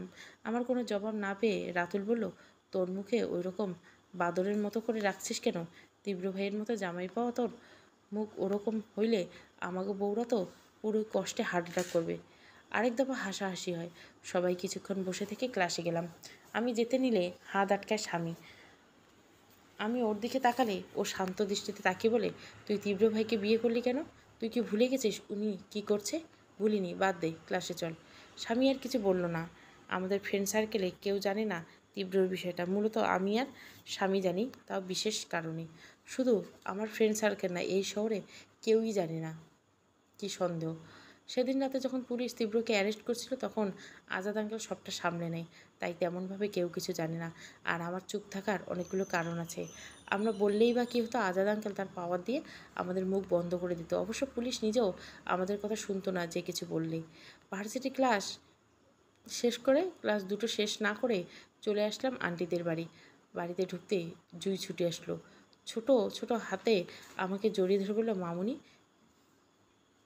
এতদিন আসোনি কেন? 3 বছরের মেয়ে, স্পষ্টভাবে কথা বলতে পারে না। আমি ব্যাগ রেখে ওকে কোলে তুলে নিলাম। ওর গালে চুমু খেয়ে বললাম, সরি, একটু সময় পাইনি, তাই আসতে পারিনি, কিন্তু তোমার জন্য চকলেট এনেছি। জুই খুশিতে আমার গালে টপাটপ দ্রুত চুমু দেয়। আমি ব্যাগ থেকে ওর জন্য চকলেটটা বের করে বললাম, মামুনি, তোমার নানুমণি কোথায় আর আম্মু কী করছে? জুই মন খারাপ করে বলল, নানুমণি রান্না করতে আর আম্মু ঘুম। তো ওর কথা দীর্ঘশ্বাস নিলাম। ওকে খেলতে বলে একবার রান্না করে উকি দিয়ে চলে আসলাম জুথিয়াপুর রুমে। জুথিয়াপুর মৃতদেহ যেন পড়ে আছে। গত 1 বছর থেকে উনি কোমায়। যদিও কোমায় পেশেন্ট হাসপাতালে থাকে, কিন্তু ওনার উপর কয়েকবার অ্যাটাক হয়। আমি আর স্বামী সব কিছুর ব্যবস্থা এই বাড়িতে করে দিছি।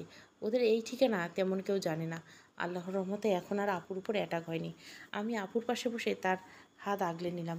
এই আপু যতবার দেখি, এই বাড়িতে যতবার আসি, ততবার নতুন করে ঘৃণা নিয়ে যায় তীব্রর জন্য। অতটুকু একটা বাচ্চাকে অনাথ করে দিয়েছে। সবটা ভাবতে চোয়াল শক্ত হয়ে এলো।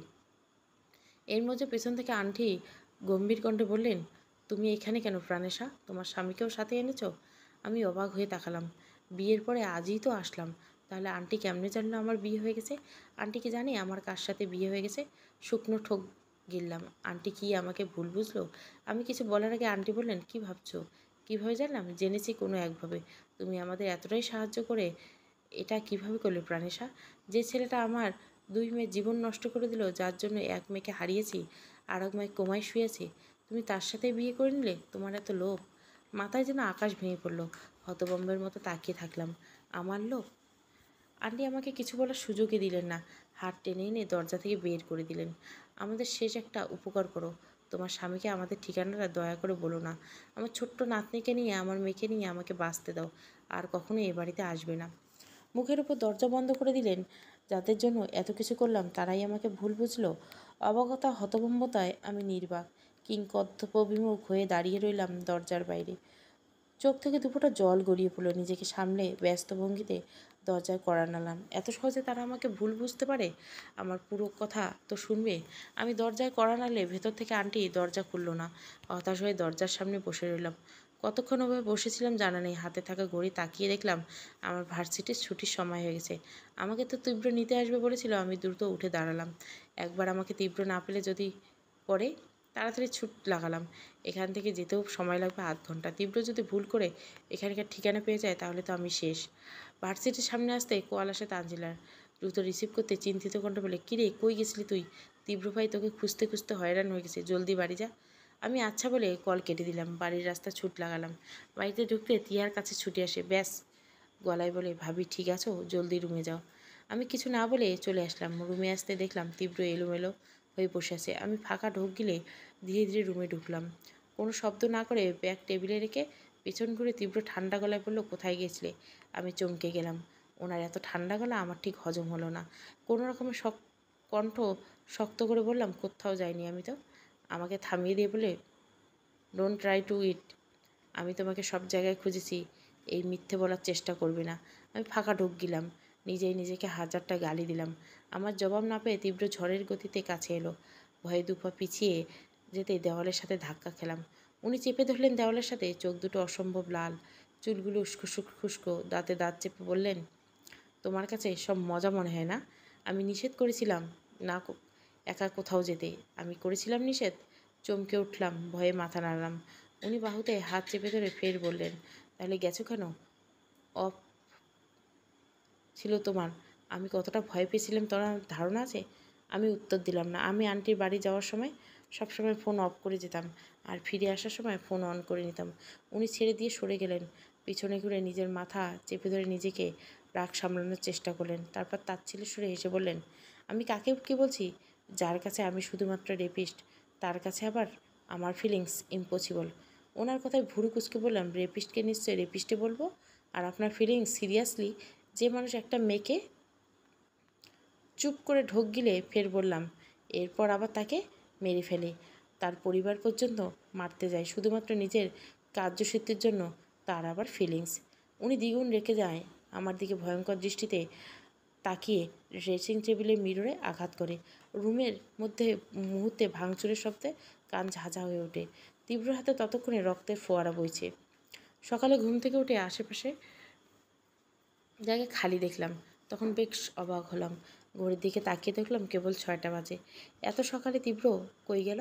কাল রাতে আমার সাথে রাগ দেখিয়ে কেটে যাওয়া হাত নিয়ে বাসা থেকে বের হয়। এনার এসব কাণ্ডে আমি শুধু হা হয়ে তাকিয়েছিলাম। এরপর নিজে কোনো রকমে চেঞ্জ করে পুরো রুম গুছিয়েছি। সন্ধ্যা পেরিয়ে যখন রাতে তীব্র বাড়ি ফিরল না, তখন তিহা আমার রুমে এসেছিল। গভীর রাত পর্যন্ত আমি জেগেছিলাম। নিজে না চাইলেও ওনার জন্য চিন্তা হচ্ছিল।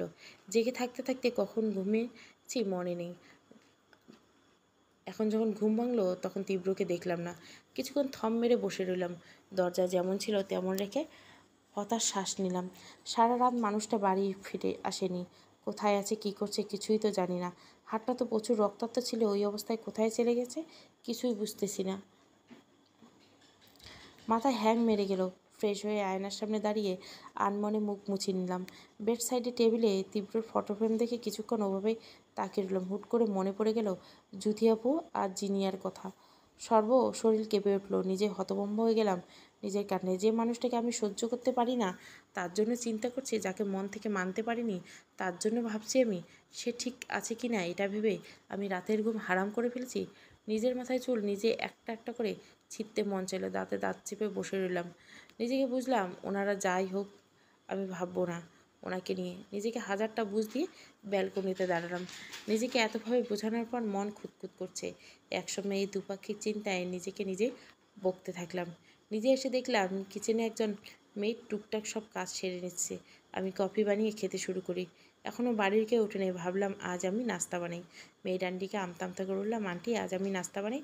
আন্টি আমার দিকে তাকালেন, মাথা নিচু করে বললেন, ম্যাম আপনি কাজ করছেন শুনলে বড় ম্যাম রেগে যাবেন। আপনি বরং বলুন কী লাগবে, আমি করে দিই। কফির মগ রাখতে রাখতে ভুরু কুচকে বললাম, আন্টি আমি এখনও অত বড় হয়ে যায়নি যে আপনি আমাকে ম্যাম বলবেন। আর আজকে নাস্তা আমি রেডি করব, আপনার বড় ম্যামকে আমি বোঝাবো। উনি আমতা আমতা করলেন। আমি ওনাকে সহজ করে নিলাম। ওনার থেকে শুনি আস্তে ধীরে নাস্তা বানাতে ব্যস্ত হয়ে পড়লাম। নাস্তা বানানোর শেষের দিকে লিভিং রুমের শব্দ পেয়ে উকি দিলাম। তাকিয়ে দেখে তীব্র গটগট করে হেঁটে যাচ্ছে। চোখে মুখের গম্ভীরতা স্পষ্ট। ওনাকে দেখে আন্টি কাজ করতে বলে আমি দৌড় লাগালাম। পেছন পেছন দৌড়ে রুমে আসতে দেখলাম তীব্র শার্ট খুলছে। আমি অন্যদিকে ঘুরে হালকা কাশি দিলাম। জানি না ওনার আকর্ষণ আসলেই আমার দিকে পড়তে পারলাম না, তবে ওনার কোনো শব্দ পেলাম না। কয়েক মিনিট যাওয়ার পর যখন ওনার সারা শব্দ পেলাম না, তখন আমি ঘাড় ঘুরিয়ে মাথাটা হালকা পিছে নিতে ওয়াশরুমের দরজা বন্ধ হলো। আমি বোকার মতো তাকিয়ে রইলাম। উনি আমাকে ইগনোর করলেন।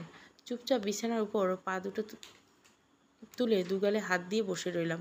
উনি উনি আমাকে ইগনোর করলো কেন? সারা রাত ছিল বা কোথায়? এখন বা আসলো কোত্থেকে? আচ্ছা ওনার কি কোথাও চক্কর টক্কর চলছে নাকি? ও এম জি, আমি এসব কী ভাবছি? উনি চক্কর চালাক, মন চায় অন্য কাউকে বিয়ে করে নেক, তাতে আমার কি? নিজেকে বকতে বকতে ঘড়ির দিকে হাজারটা চিন্তার ডিব্বা খুলে বসলাম। পাক্কা 25 মিনিট পর উনি বের হলো। ঘড়ির দিকে তাকিয়ে বসেছিলাম বলে হিসাবটা এত সুন্দর করে বলতে পারলাম। উনি ট্রাউজার আর টি শার্ট পরে চুল মুছতে মুছতে বের হলেন। ওনাকে দেখে আমি হাঁ করে তাকিয়ে রইলাম। মুখের উপর বিন্দু বিন্দু পানি ভেজা চুলগুলো নিজেই এলোমেলো করছে। ওনার দিকে তাকিয়ে থাকতে থাকতে কাঁধ হয়ে পড়ে যেতে নিলাম, নিজেকে সামলে নিলাম। উনি গম্ভীর মুখ করে নিজের কাজ করে গেলেন।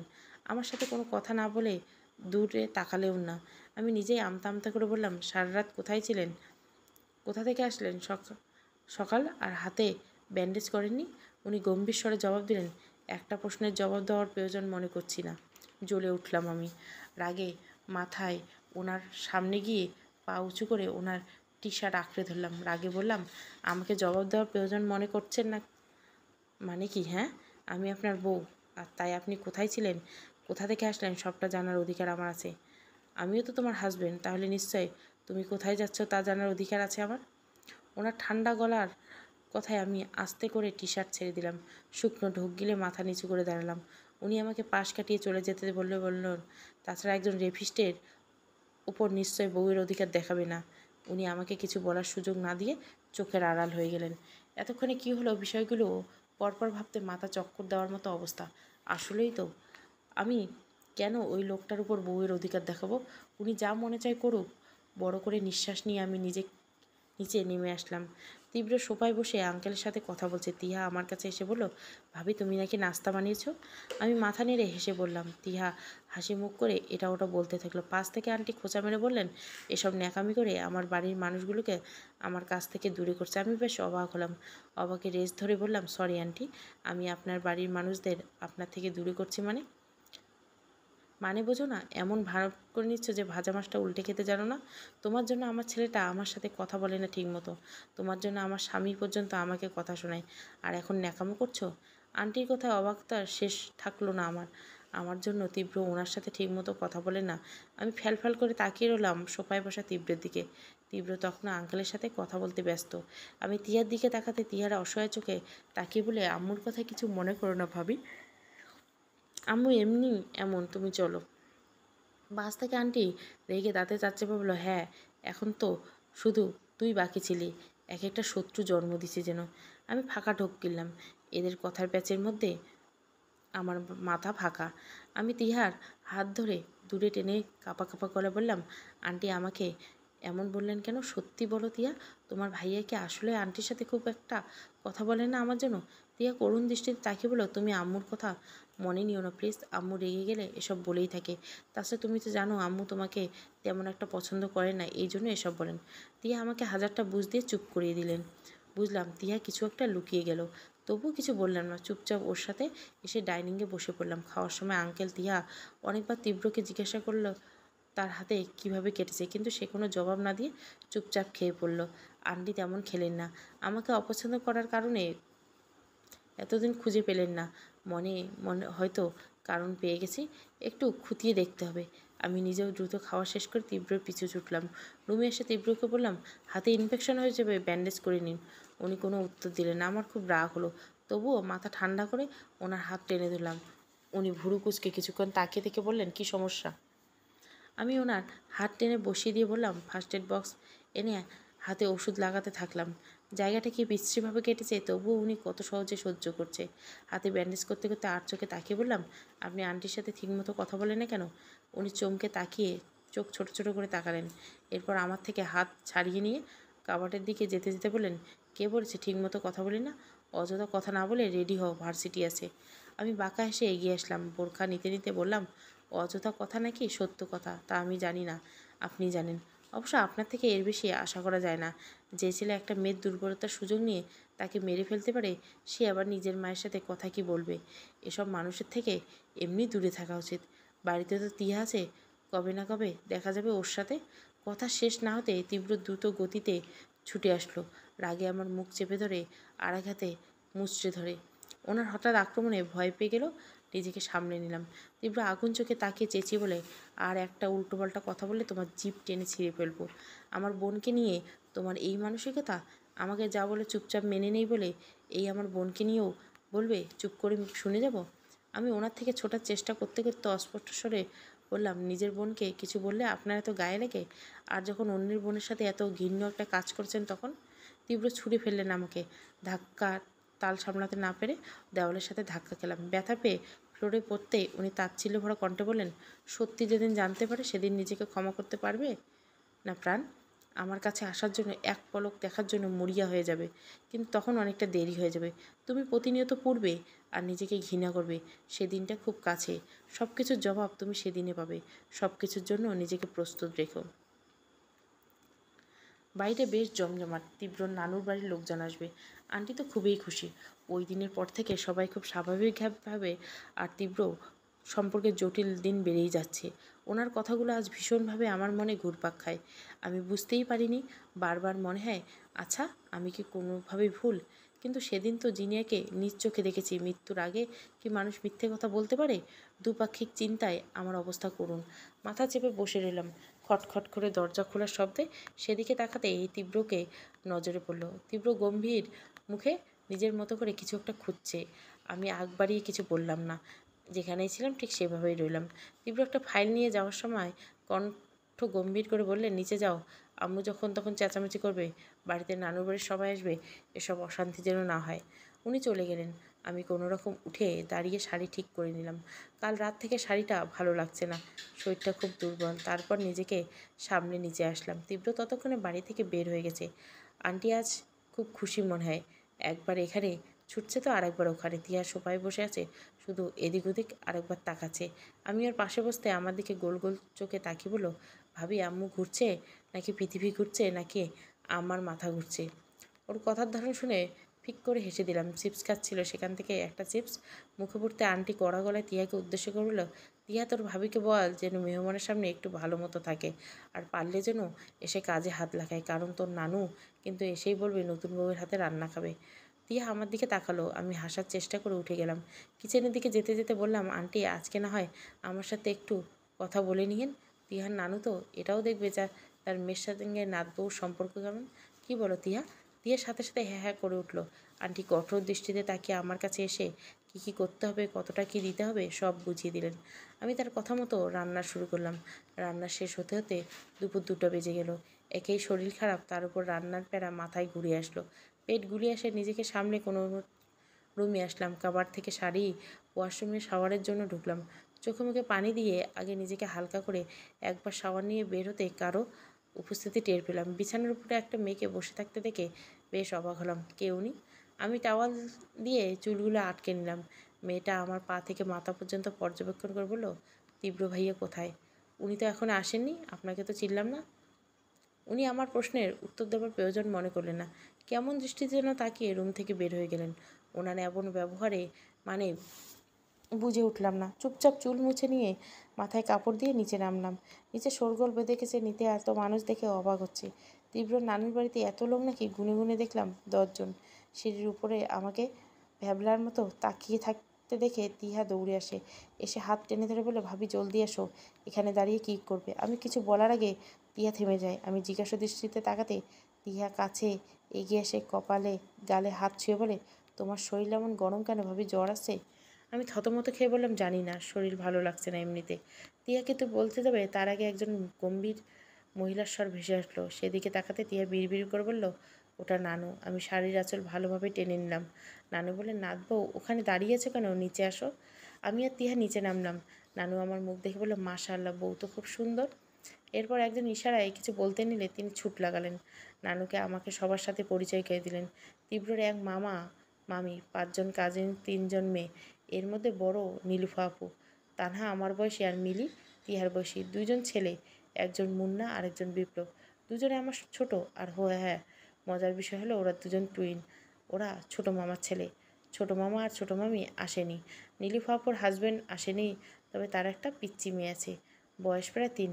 সবাই টুকটাক কথা বলে। তানহা আর মামা মামি আমার সাথে তেমন কথা বলে না। তানহা মেয়েটা তখন আমার রুমে গেছিল। নীলুফা আপুর হাতে গয়নার বাক্স নিয়ে এসে নানুকে দিলেন। নানু হেসে তা আমার দিকে এগিয়ে দিয়ে বললেন, নাতির বিয়েতে আসতে পারেনি কেউ, তাই তোমার নানু আর নানা ভাইয়ের তরফ থেকে আমাদের উপহার, আর ওরা তোমাকে পরিয়ে দিয়ে দিবে। আমি গহনার বাক্সের দিকে একবার তাকিয়ে আরেকবার আন্টির দিকে তাকালাম। আন্টি ইশারায় নিতে বললেন, আমি নিলাম। এরপর টুকটাক কথা বলতে তীব্র আঙ্কেল আর তাদের সাথে বয়স্ক একজন লোক বাড়িতে ঢুকলো। বুঝলাম এটা তীব্রর নানা ভাই। আন্টির কাছে এসে বললেন সালাম করতে। আমি শাড়ির আঁচল টেনে সালাম দিলাম। সবাই তাকায় আমার দিকে। মামি চোখ মুখ কুঁচকে বললেন, পায়ে হাত দিয়ে সালাম করতে হয় জানো না? ওনার কথা শুনে হ্যাং মেরে গেলাম। তবু কিছু না বলে মাথা নিচু করে গম্ভীর গলায় সালাম নিলেন নানাভাই। এরপর মামির উদ্দেশ্যে বললেন, আল্লাহ ছাড়া কারো সামনে মাথা নত বা পায়ে হাত দিয়ে সালাম করা যায় না, তাই নাতবো যা করেছে ঠিক করেছে। মামি মাথা নত করলেন, আর চোখে তীব্রর দিকে তাকিয়ে দেখলাম সে গম্ভীর দৃষ্টিতে তাকিয়েছে আমার দিকে। আমি সবসময় ওনাকে এভাবে দেখে অভ্যস্ত। এরপর টুকটাক কথা বলে সবাই নিজেদের রুমে চলে গেল রেস্ট নিতে। তারপর খাওয়া দাওয়ার বিষয় হবে। আমি নিজের রুমের জন্য পা বাড়ালাম। পেছনে একবার তাকিয়ে দেখি তানহা আর তীব্র দাঁড়িয়ে আছে লিভিং রুমে। তিয়া সিঁড়ির কাছ পর্যন্ত এসে আবার ঘুরে তীব্রের কাছে। আমি চুপচাপ রুমে এসে বিছানায় গা এলিয়ে দিলাম। তার বেশ কিছুক্ষণ পর আসলো তীব্র। এসে নিজের গায়ের ব্লেজারটা রেগে ছুঁড়ে মারল। ওনার হঠাৎ রাগের কারণ বুঝলাম না। এতক্ষণ তো স্বাভাবিক ছিল। আমি কিছু না বলে যেভাবে ছিলাম সেভাবেই রইলাম। কিছুই ভালো লাগছে না। তীব্র আমার দিকে তাকিয়ে রাগী স্বরে বলল, চোখ মুখ এমন কেন? শরীর খারাপ? আমি পিটপিট করে তার দিকে তাকালাম। আসলে শরীরটা খুব খারাপ, কিন্তু আমি তো ওনাকে বলিনি। তাহলে বুঝলো কীভাবে? ওভাবে বসে থেকে বলল, কই না তো। তীব্র আর কিছু না বলে ওয়াশরুমে চলে গেল। খানিক বাদে তিয়া হাসির, নিচে রাখছে আন্টি। তিয়া সাথে নিচে এসে সবাইকে খাবার দিলাম। রাতে খাওয়া দাওয়া শেষ সবাই আড্ডা দিতে বসেছি। আমার ছোট সবাই একসাথে, তিহা, মিলি, বিপ্লব, মুন্না সবাই আমাকে গল্প শুনেছে। এক পর্যায়ের কথা ওঠে তানহা তীব্র নিয়ে। আমি ওদের মুখে তানহার কথা শুনলাম। আচ্ছা, তানহা এত চুপচাপ কেন? ও কি সবসময় এমন থাকে? আমার সাথেও কথা বললো না। মিলি আগ্রহ নিয়ে বলে, আরে ভাবি, ও এমনিতে চুপচাপ স্বভাবের, তবে আপনাকে সহ্য করতে পারে না, তাই কথা বলে না। আব্বু আম্মু আপনাকে পছন্দ করে না কেন? আরে জানেন না, তানহা আপুর সাথেই তো। এটুকু বলে তিহা থামিয়ে দেয় মুন্নাকে। চোখ গরম করে বলে, এগুলো আগের কথা, এখন বলছিস কেন? অনেক রাত হয়েছে, যে যার রুমে যা। তাছাড়া তোরা অনেক দূর জার্নি করে এসেছিস। তিহার কথায় সবাই চুপ মেরে গেল। আমি তিহার দিকে তাকালাম। কিছু লুকালো নাকি তিহা? এক এক করে তিহা, মিলি, বিপ্লব চলে গেল। সবশেষে মুন্না বের হতে গিয়েও আবার আমার কানের কাছে এসে বলল, তানহা আপু তীব্র ভাইয়ের বিয়ের কথা হয়েছিল, আপনার জন্য তা ভেঙে গেছে, এই জন্য আপনাকে ওরা সহ্য করতে পারে না। কিন্তু আমার আপনাকে খুব ভালো লেগেছে, তাই জন্য বলে দিলাম। বলেই এক দৌড়ে বেরিয়ে যায়। আমি ওর যাওয়ার দিকে তাকিয়ে রইলাম। তানহার সাথে বিয়ের কথা হলে কেনই সে বিয়ে ভেঙে গেল? কেনই বা আমাকে তীব্র বিয়ে করলো? মাথার মধ্যে সব জট পেকে গেল। এভাবেই বসে রইলাম, মাথা ঝিমঝিম করছে। ঠান্ডা বাড়তে লাগলো আমার। বুঝলাম জ্বর বেড়েছে। কোনো রকমে শুয়ে পড়লাম। খানিক বাদে একবার তিহা এসে কপালে হাত রেখে দেখে কী যেন বলে গেল। জ্বরের ঘোরে কিছুই শুনতে পেলাম না। তিয়া চলে যায়। আমি ধীরে ধীরে চোখ বন্ধ করে শুয়ে রইলাম। ঘুম হালকা হলে কারো ঠান্ডা হাতের স্পর্শ। একে তো জ্বর ঠান্ডা, তার মধ্যে জ্বর, তাই ঠান্ডা হাতটা একটু বেশি ঠান্ডা মনে হলো। পিটপিট করে তাকিয়ে দেখলাম তীব্র চিন্তিত মুখে পাশে বসে এসে আমাকে চোখ মেলে দেখে দুহাত আগলে নিয়ে বলল, জ্বরে গা পুড়ে যাচ্ছে, আমাকে জানাওনি কেন তোমার শরীর খারাপ? কিছু খেয়েছো? মেডিসিন নিয়েছো? আমি ওনার প্রশ্নের উত্তর না দিয়ে হাত টেনে ধরলাম। ঠোঁট উল্টে বললাম, আপনি ওই তানহাকে বিয়ে করবেন বলে আমাকে ছেড়ে দিবেন তাই না? পচা আপনি, কথা নেই আপনার সাথে। সকালে ঘুম ঘুম চোখে তাকিয়ে দেখলাম তীব্র আমার হাতের উপর ঘুমিয়ে আছে। ওনাকে এই অবস্থা দেখে আমার ঘুম ছুটে গেল। পিটপিট করে চেয়ে রইলাম ওনার দিকে। টেবিল সাইডের উপর বাটি ভর্তি পানি আর কাপড় দেখে বুঝতে পারলাম উনি আমার জ্বরের জন্য রাত জেগেছিলেন। আমার চোখ দুটো আরও ছোটো হয়ে গেল। সারাদিন যাকে যা তা বলি, সে সারা রাত জেগে আমার সেবা করেছে। আমি হাতটা একটু নাড়াতেই উনি লাফিয়ে উঠলেন। আমার কাছে এগিয়ে কপাল চেক করলেন, বিড়বিড় করে বললেন, যাক, জ্বরটা কমে গেছে। আমি চোখ ছোটো ছোটো করলাম, আপনি সারা রাত ঘুমাননি? উনি খানিকক্ষণ গম্ভীর দৃষ্টি তাকিয়ে ঘুরে এসে আমার পাশে শুয়ে পড়লেন। ব্ল্যাঙ্কেটটা নিয়ে মুখ ঢেকে নিতে নিতে বললেন, চুপচাপ শুয়ে থাকো, উঠবে না। সারা রাত ঘুমাইনি, এখন ঘুমাবো। যদি তোমার জন্য আমার ঘুমের 12টা বাজে, তাহলে তোমার খবর আছে। তাই চুপচাপ এখানে শুয়ে থাকো। আমি ওনার কথা শুনে ফ্যাল করে তাকিয়ে রইলাম। লোকটা কি মাথা খারাপ হয়ে গেল? ওনার কথা মতো চুপচাপ শুয়ে থাকবো? জ্বরটা কমলেও শরীরটা এখনও দুর্বল, তাই চুপচাপ শুয়ে রইলাম। মাথার মধ্যে এত এত কথা ঘুরপাক খাচ্ছে। ওনার দিকে ফিরে শুয়েছিলাম। হুট করে উনি আমার দিকে মুখ করে শুয়ে পড়লেন, চোখ বন্ধ তখনও। আমি তাকিয়ে রইলাম তার মুখের দিকে। সারা রাত না ঘুমানোর জন্য চোখ মুখ কেমন হয়ে গেছে, চুলগুলো উস্কো খুস্কো। কতক্ষণ তার মুখকে তাকিয়েছিলাম মনে নেই। এভাবে থাকতে থাকতে হঠাৎ দরজার নখে ধ্যান ভাঙে। বাইরে থেকে টিয়া ডাকছে। আমি গলার স্বর নিচু করে বললাম, তুমি যাও, আমি আসছি। টিয়া আচ্ছা বলে চলে গেল। আমি কোনো রকম উঠে ওয়াশরুমে ফ্রেশ হয়ে নিলাম। এরপর নিচে আসলাম। আমাকে দেখে আন্টির কাছে এসে ফিসফিস করে বললেন, অন্যদিন তো তাড়াতাড়ি ঘুম থেকে ওঠো, আজ উঠতে পারেনি? আসলে আন্টি, আমি কিছু বলার আগে পাশ থেকে তানা বলে, ফুপি, সব কাজ তুমিই করো। তোমার যা বউ, তাতে তো সে কোনো কাজ করে বলে মনে হয় না। পাশ থেকে নানু চোখ রাঙিয়ে বললেন, তুমি তোমার চরকায় তেল দাও, ওর সংসার ও কেমনে করবে সেটা বুঝুক। নাথ বউ, তীব্র কোথায় রে? জি, উনি ঘুমাচ্ছে। এত বেলা করে ঘুমায়? তিয়া বললেন, না নানু, ভাইয়া তো সকাল সকাল উঠে পড়ে। কাল রাতে ভাবির অনেক জ্বর, তাই ভাইয়া রাতে ঘুমায়নি, এই জন্য এতক্ষণ ঘুমাচ্ছে। আর চোখে মামি আর তাহনার দিকে তাকালো। তারা যেন রীতিমতো ফুঁসে উঠলেন। সারা রাত তীব্র আমার জন্য জেগেছিল, এটা মোটেও তাদের পছন্দ হলো না।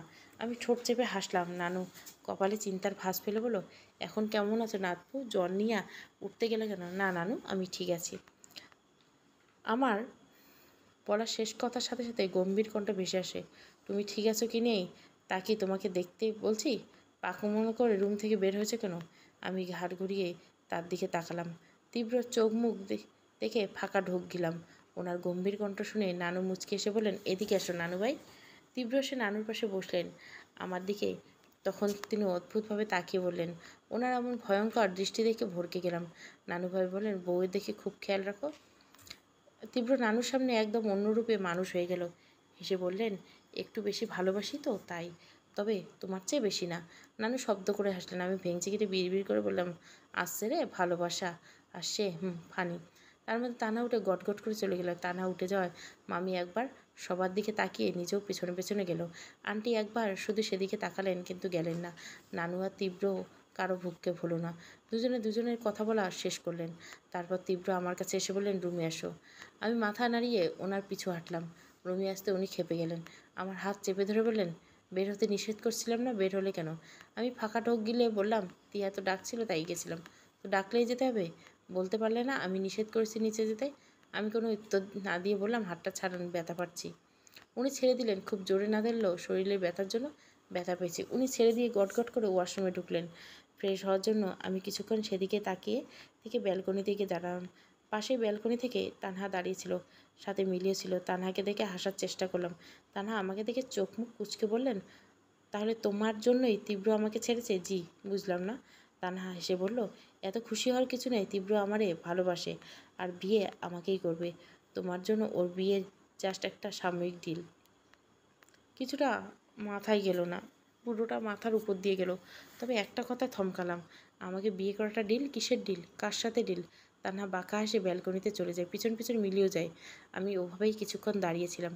কতটা সময় পর তীব্র এলো, পাশে দাঁড়িয়ে বলল, এখন কি করো? নাস্তা করবে না? শরীর খারাপ লাগছে বেশি? আমি ওনার দিকে তাকিয়ে শান্ত কণ্ঠে বললাম, আমাকে বিয়ে করাটা আপনার ডিল ছিল? তীব্র যেন আকাশ থেকে পড়ল, অবাক চোখে তাকিয়ে থাকলো মুখ পানে। আমি তখনও জবাবের আশায় তাকিয়েছে তার দিকে। সে অবাক কণ্ঠে বলল, কী বললেন? আমি ফের বললাম, আমাকে বিয়ে করাটা আপনার ডিল ছিল? তীব্র মুহূর্তে ঘামতে শুরু করলো। নিজেকে স্বাভাবিক করার যথেষ্ট চেষ্টা করলেন। বড় বড় শ্বাস নিয়ে গম্ভীর কণ্ঠে বললেন, এসব উল্টোপাল্টা কথা কে বলেছে? আমি হাসলাম। শাড়ির আঁচল টেনে কপালে জমা বিন্দু বিন্দু ঘামের রেখা মুছিয়ে দিয়ে বললাম, আজকাল আমার লাইফটাই তো তবে ডিল হয়ে গেছে। আমি ভেবেছিলাম আপনি বোধহয় কোথাও না কোথাও একটু একটু ভালোবাসা বা আমার প্রতি সফট কর্নার আছে, এই জন্য বিয়েটা করেছেন। কিন্তু আমি আরও এক দফা হেসে চলে আসলাম। যতক্ষণ ছিলাম তীব্রর মুখের দিকে পলকহীন তাকিয়েছিলাম। তা না শুধু কথা আমি বিশ্বাস করতাম না। যদি তীব্র কনফিডেন্স থেকে আমাকে বলতো বিয়েটা কোনো ডিল না, কিন্তু তার কপালে বিন্দু বিন্দু ঘাম, তার ঘাবড়ে যাওয়া পুরোটাই আমাকে বুঝিয়ে দিল তা না কোথাও না কোথাও সত্যি বলছে। দীর্ঘশ্বাস ফেললাম। আমি একটা রেপিস্টের কাছে এত কিছু আশা করি কেন? নিজেকে নিজে বকতে বকতে নিচে চলে আসলাম। মিলিয়া তানহা তখন আমার দিকে তাকিয়ে আছে। একটু পর তীব্র আসলো। তীব্রর পাশে চেয়ারে তানহা বসে পড়ে। আমি দেখেও কিছু না বললাম না। খাওয়ার এক পর্যায়ে নানা ভাই বলেন, আজাদ, আমরা কিন্তু তোমাদের সাথেই নিয়ে যাব 10-15 দিন পর শোভার বিয়ে। আজাদ আঙ্কেল খাওয়া রেখে তীব্রর দিকে তাকালেন। তীব্র তখনও খেয়ে যাচ্ছে চুপচাপ। আঙ্কেল দৃষ্টি অনুসরণ করে নানা ভাইকে উদ্দেশ্য করে বললেন, নানা ভাই, তোমার কোনো সমস্যা আছে? তীব্র ঠান্ডা গলায় বলল, আম্মু আব্বু তিয়াকে নিয়ে যাও নানা ভাই, আমি আর প্রাণের সাথে যেতে পারবো না। কেন? তীব্র আবার খাওয়া অফ করলেন। আগের চেয়ে দ্বিগুণ ঠান্ডা গলায় বললেন, আমি গেলে তোমাদের বাড়িতে কারো সমস্যা না হলে আমার বউকে তোমাদের বাড়িতে অনেকের সমস্যা হবে। তাছাড়া আমার বউয়ের কান ভাঙানোর জন্য মানুষের অভাব নেই দেখছি। তানহা রাগি চোখে আমার দিকে তাকায়। আমি পাত্তা দিলাম না, নিজের মতো দাঁড়িয়ে রইলাম। আঙ্কেল পরিবেশ সামলানোর জন্য থাক না আব্বা, এমনিতে তো ওদের কেবল বিয়ে হয়েছে, পরে নেওয়া যাবে। নানু বলে, না তা কেন হবে? তাছাড়া নানু ভাই আর নাত বউ তো কোথাও যায়নি, তাই না গেলে হয়? কয়েকদিন ঘুরে আসলে দুজনের ভালো লাগবে। টিয়া আমার কাছের কাছে এনে ফিসফিস করে বলল, নানু কি বোঝাতে চাইছে বুঝেছো ভাবি? তোমাদের হানিমুনের কাজটা ছেড়ে যাবে। ইনডাইরেক্টলি এটাই। আমি কিছু বললাম না। তীব্র এরপর কিছু বললেন না। আজাদ আঙ্কেল বললেন তিনি বোঝাবে তীব্রকে। খাওয়া শেষ করে তীব্র নিজের রুমে চলে গেলেও আমি গেলাম না। নিচে নানুর সাথে বসে আড্ডা দিলাম। আড্ডায় মেতে থাকলাম সারাদিন। প্রয়োজন ছাড়া রুমে যায়নি। এর মধ্যে তীব্র আর ডাকতে আসেনি। রাতের দিকে জোর করে আমাকে টেনে আনে, হাত চেপে ধরে বলে, কী হয়েছে ভাবি? তুমি সারাদিন থেকে দেখছি রুমে যাচ্ছ না। ভাইয়ের সাথে কিছু হয়েছে? না, এমনি যাইনি, তোমাদের সাথে আড্ডা দিচ্ছিলাম তাই। টিহা দীর্ঘশ্বাস ফেলে বলে, ভাবি ভাইয়া তোমার বিয়েটা কেন? এটুকু বলতে তানহা এসে টেনে নিয়ে গেল। আমি পিট করে সেদিকে তাকালাম। টিহা একটু পর এসে রুমে বলল। আমি আর কথা বাড়ালাম না। যদিও রুমে যেতে বিরক্ত লাগছে, রুমে ঢুকতে দেখলাম তীব্র নাই। পুরো রুম ফাঁকা। উনি আবার কোথায় গেলেন? ব্যালকনিতে উঁকি দিলাম, দেখলাম নেই। দীর্ঘশ্বাস ফেলে ওয়াশরুম থেকে ফ্রেশ হয়ে আসলাম। ঘুমানোর প্রস্তুতি নিচ্ছি এমন সময় ফোনটা বেজে উঠল। ফোনে জল করছে, স্বামীর নাম ভাসছে। হঠাৎ স্বামী কল দিল কেন? আমি দ্রুত রিসিভ করতে স্বামী ব্যস্ত গলায় বলল, প্রাণেশা, জ্যোতি আপু, জুই বা আন্টি কাউকে খুঁজে পাওয়া যাচ্ছে না। আমি আজ ওদের বাড়িতে গিয়েছিলাম, সেখানে দেখলাম পুরো বাড়ি ফাঁকা। আমার মাথা কাজ করছে না। তীব্র ভাই ওদের কোনো ক্ষতি? স্বামীর কথা শুনে মেরে গেলাম। তীব্র কিভাবে জানলা আন্টির ঠিকানা? ওপাশ থেকে স্বামীর কয়েকবার হ্যালো আসতে হুশ আসে। ফাঁকা ঢোক গিলে গেলাম, তুই শিওর আন্টি ওখানে নেই? তোর কি মাথা খারাপ হয়ে গেছে প্রাণেশা? তীব্র ভাইকে বিয়ে করে কি সব বোধ বুদ্ধি হারিয়ে গেছে? আমি নিজেই গেছিলাম, এখন কি হবে? আমি দেখতেছি, তুই চিন্তা করিস না। স্বামী কল কেটে দেয়। আমি বসে পড়লাম। স্বামীর চিন্তিত কণ্ঠে আবার নিজের চিন্তা বেড়ে গেল। এটা কি আসলে তীব্রর কাজ? কিন্তু তীব্র আন্টির বাসা কোথায় পেল? সেদিন যে আন্টিদের বাসায় গিয়েছিলাম, কোনোভাবে আমাকে ফলো করেছেন? মাথা হ্যাং মেরে গেল। আমার লাইফ যেন সমস্যার লাইনগুলো সরছেই না। আমি ওভাবেই দাঁড়িয়ে রইলাম। একটু পর দরজা খোলার শব্দে সেদিকে তাকালাম। এত রাতে তীব্র কোথায় গেছিল? উনি নিজের রুমে ঢুকে জ্যাকেট খুলে বসতে আমি ধীর কণ্ঠে বললাম, এত রাতে কোথায় গেছিলেন? তীব্র শান্ত গলা বলে, কাজ ছিল। তুমি জেগে আছো কেন, ঘুমাওনি? আমি উত্তর দিলাম না। কাঁপা পায়ের সামনে এসে দাঁড়ালাম। উনি ভুরু কুচকে তাকিয়ে বলে, কিছু বলবে? শান্ত গলা বললাম, আন্টিরা কোথায়? তীব্র কপালে ভাঁজ ফেলে তাকালেন। না বোঝার মতো করে বললেন, মানে কোন আন্টি আর কোথায় মানে? রেগে গেলাম।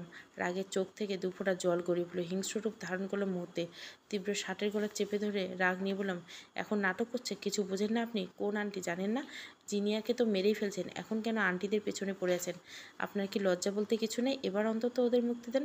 জুই একটা ছোট্ট মেয়ে। রেগে গেলে আমার কান্না পেয়ে যায়। এতটাই সমস্যা। যত না হিংস্র হয়ে ওঠে তার থেকে বেশি আমার করুণ অবস্থা হয়। তীব্র কিছুক্ষণ আমার দিকে তাকিয়ে থেকে শার্টের কলার থেকে হাত ছুটিয়ে দিলেন। গম্ভীর কণ্ঠে বলেন, আমি কাউকে কিছু করিনি। আর জিনিয়ার ফ্যামিলি কোথায় এটা আমি জানি না। ওনার কথায় জ্বলে উঠলাম। চেঁচিয়ে বললাম, একদম মিথ্যে বলবেন না। আপনি যদি কিছু না করেন তাহলে কে করছে? কান্না বন্ধ করো প্রাণ। আমি দাঁতে দাঁত চেপে ওখানেই বসে রইলাম। কান্না চেপে ধরে কান্না করতে শুরু করলাম। কেমন মানুষ এরা? জুই তো ভীষণ ছোট একটা মানুষ, ওর সাথে কেমন হয়? তীব্র হাত মুষ্টি করে কিছুক্ষণ তাকিয়ে রইলেন। এরপর টেনে তুললেন আমাকে। আমি ওনার দিকে তাকাতেই উনি দু হাত আগলে নিলেন। কণ্ঠ নরম করে বললেন, শান্ত হ প্লিজ। এমন পাগলামি করো না। আমি সত্যিই জানি না জিনিয়ার ফ্যামিলি কোথায়। আমি ছিটকে সরে আসলাম। ঘৃণার দৃষ্টিতে ছুড়ে বললাম, আপনাকে একটুও বিশ্বাস করি না আমি। আপনি একদম টাচ করবেন না আমাকে। সময় থাকতে ওদের ছেড়ে দিন, নয়তো ভালো হবে না। তীব্র মুহূর্তে রক্তিম চোখ করে তাকালেন। আমার কাছে এসে চেপে ধরলেন। তাতে তার চেপে বলেন, আমি কাউকে কিছু করিনি। তাজিদ শেখ তীব্র রেপ করার প্রয়োজন নেই। সে চাইলে এমন হাজারটা মেয়েকে নিজে বিলিয়ে দিবে। আর যদি থাকে ওর ফ্যামিলির কথা, তাহলে শোনো, তীব্র কাউকে খুঁজতে চাইলে তুমি তাকে পাতালেও লুকিয়ে রাখলে তাকে খুঁজে পাবে। শুধু তুমি কেন, তোমার 14 গোষ্ঠী তাকে এতদিন লুকিয়ে রাখতে পারবে না। অযথা আমাকে ব্লেম করো না। আমি মেরে গেলাম। এতগুলো কথা কখনোই আমি আমার মাথায় আনিনি। তীব্র আমাকে ছিটকে ফেলে দিয়ে চলে গেল। আমি ফ্যাল করে তাকিয়ে রইলাম তার যাওয়ার পানে। তীব্রর কাছে কোনো মেয়ে পাওয়া যা চুটকির মতো। সে যেমন আজাদ ছেলে হিসাবে পরিচিত, তেমনই নিজের একটা পরিচয়ে পরিচিত। তাকে পাওয়ার জন্য যে কোনো মেয়ে রাজি হয়ে যাবে সহজে, যেখানে ওনার কোনো প্রয়োজন পড়লে এতটা জঘন্য কাজ করার। কিন্তু আমি নিজের চোখে তো জিনিয়াকে দেখেছি। জিনিয়া নিজের মুখে সবটা বলেছে। তাহলে এত চাপ নিতে পারলাম না। অসুস্থ শরীরে এত চিন্তা নিয়ে উঠে সেন্স হারিয়ে পড়ে রইলাম ফ্লোরে। নিজেকে কারোতে বাহুতে আবিষ্কার করে চমকে উঠলাম। সেন্স ফিরে সাথে মাথাটা এলোমেলো হয়ে গেলো। মাথাটা উপরে তুলে তীব্রকে চমকে উঠল। তীব্র গভীর দৃষ্টিতে তাকিয়েছে আমার মুখের দিকে। আরও একবার চমকালাম। ওনার দৃষ্টি থমকে গেল। চোখ পিটপিট করে তাকাতে উনি আমাকে আষ্টে পিষ্টে জড়িয়ে ধরে মুখ গুজে দিলেন চুলে। থতমত খেয়ে ওনার শার্ট আঁকড়ে ধরলাম। উনি ভাঙাভাবে কী যেন বললেন, বুঝতে পারলাম না। আমার নিজেকে এত ক্লান্তিতে কিছু বলতে ইচ্ছে করছিল না। চুপচাপ পড়ে রইলাম ওনার বুকে, মাথাটা ভার হয়ে এসছে। ওভাবে থাকতে থাকতে ঘুমিয়ে পড়লাম। সকালে উঠে নিজের পাশটায় তীব্রকে দেখলাম না। ওনাকে না গেলে ঘুম উধাও হয়ে গেল। উনি কই গেলেন? আচ্ছা, উনি কি রাতে এসেছিলেন, নাকি রাতের সবাই আমার ভ্রম? মাথা ঘুরে গেল। এত না ভেবে চুপচাপ একেবারে শাওয়ার নিয়ে নিলাম। এই ঠান্ডার মধ্যে শাওয়ার নিয়ে রীতিমতো কাঁপাকাঁপি শুরু হয়ে গেল। কোনো মতে শাড়ি পরে নিচে নামতেই সবাই সেখানে হাজির। তাড়াহুড়ো করে ঘড়ি না দেখে এখন টের পেলাম ভালোই সকাল হয়েছে। নানু আম্মাকে দেখে বলে, তোমার শরীর ভালো না, তাই আর সকালে ডাকাডাকি করছি না। তা এখন কেমন আছো? ধীরস্বরে বললাম, জি আলহামদুলিল্লাহ। আর চোখে তাকিয়ে দেখলাম তীব্র নেই। তানহা অদ্ভুত দৃষ্টিতে তাকিয়েছে। ওর তাকানো অনুসরণ করে নিজেকে তাকালাম। ভেজা চুলের দিকে সে অগ্নি দৃষ্টিতে তাকিয়েছে। আমি নিজের চুলের দিকে তাকিয়ে আরেকবার নানুর দিকে তাকালাম। নানু মুচকি মুচকি আসছে। আমার আর বুঝতে বাকি রইল না আসলে ওরা কি রেখে কি ভাবছে। নিজের কপাল চাপড়ালাম। তিহার মিলি দুজনে আমার সাথে গল্প করতে ব্যস্ত হয়ে গেল। কিছুক্ষণ বাদে তীব্র আসে। টি শার্ট আর ট্রাউজার পরে ঘুরছেন তিনি। নানা ভাইয়ের সাথে কোথায় গিয়েছিলেন। ওনার সামনে আসতে একসাথে নাস্তা করতে বসে গেলাম। তীব্র আমাকে টেনে ফিসফিস করে বলেন, এই জ্বর নিয়ে এত সকাল শাওয়ার নিচ্ছ কেন? আমি উত্তর না দিয়ে সরে আসলাম। খাওয়ার সময় আমতা আমতা করে নানা ভাই বললেন, নানা ভাই, আমি যদি আজ একটু ভার্সিটিতে যাই তাহলে কি কোনো সমস্যা হবে? সবাই খাওয়া ছেড়ে ড্যাব ড্যাব করে তাকালেন। শুধু তীব্র স্বাভাবিক চোখে তাকালেন। তিনি বোধহয় জানতেন এমন কিছু হবে। যদি এমন না হতো তবে বোধহয় তিনিও অবাক হতেন। মামি কটূক্তি বলে বললেন, বাড়িতে নানা শ্বশুরসহ আরও আত্মীয় স্বজন আসছে আর তিনি নাকি ভার্সিটি যাবেন। আমি মাথা নত করে নিলাম। এখানে আমি চাইলেও জবাব দিতে পারি, কিন্তু প্রথমত আমি নতুন বউ, তাছাড়া বড়দের সাথে খারাপ ব্যবহার করতে চাচ্ছি না। নানা ভাই গম্ভীর স্বরে, কেন, কোনো কারণ আছে? জি আসলে। আমাকে থামিয়ে দিয়ে তীব্র খাওয়া মুখে দিতে দিতে বলল, নানা ভাই, প্রাণের সাথে যাওয়াটা জরুরি। তাছাড়া কাল ওনার ফ্রেন্ড কল করেছে, একটু প্রয়োজন ওকে, আর ওর নোট নিতে হবে। চিন্তা করো না, তাড়াতাড়ি ওনাকে নিয়ে আসবো। আর কেউ কিছু বললেন না। তানহা মুখ বাঁকিয়ে বললেন, ভদ্রতা বলতে কিছু নেই। এক পর্যায়ে তার দিকে তীক্ষ্ণ দৃষ্টিতে তাকিয়ে হাত মুষ্টিবদ্ধ করে দাঁড়িয়ে রইলাম। আমি শান্ত থাকলেও তীব্র থাকলেন না। খাওয়া শেষ করে পানি খেয়ে যেতে যেতে, আগে নিজের ভদ্রতা ঠিক কর, এরপর কাউকে বলবি। প্রাণ, খাওয়া শেষ করে গেলে জলদি আসো। আমি মাথা নাড়িয়ে খাওয়া শেষ করে উঠে পড়লাম। ওনার পিছু পিছু এসে চুপচাপ বোরখা পরে হিজাব পরে নিলাম। ও বাড়িতে থাকার সময় বোরখা পরে অভ্যাস হয়ে গেছিলো, আর এখানে অভ্যাসটা রয়ে গেছে। তীব্র রেডি হয়ে নেয়। দুজনে একসাথে বেরোলাম। উনি ভার্সিটির সামনে গাড়ি দাঁড় করে শুধু এটুকু বলেন, যা করতে চাচ্ছ করে নাও, তবে নিজের বিপদ নিজে পড়বে এমন কিছু করো না। ব্যাস এইটুকু। আমি চোখ ছোট ছোট করে তাকিয়ে রইলাম। এরপর চুপচাপ ভার্সিটি ঢুকলাম। সেখানে সব ফ্রেন্ডরা আড্ডা দিয়ে সেখানে গেলাম। সবাই কিছু বলার আগে স্বামীর হাত টেনে দূরে সরিয়ে আনলাম। ব্যস্ত গলা বললাম, কিছু জানতে পেরেছিস আন্টিরা কোথায়? স্বামী মলিন মুখ করে বলে, জানি না, অনেক খোঁজার চেষ্টা করছি কিন্তু কোথাও খুঁজে পাইনি। তুই তীব্র ভাইকে কিছু বলেছিস? আমি রাতের কোনো কথাই স্বামীকে বললাম না।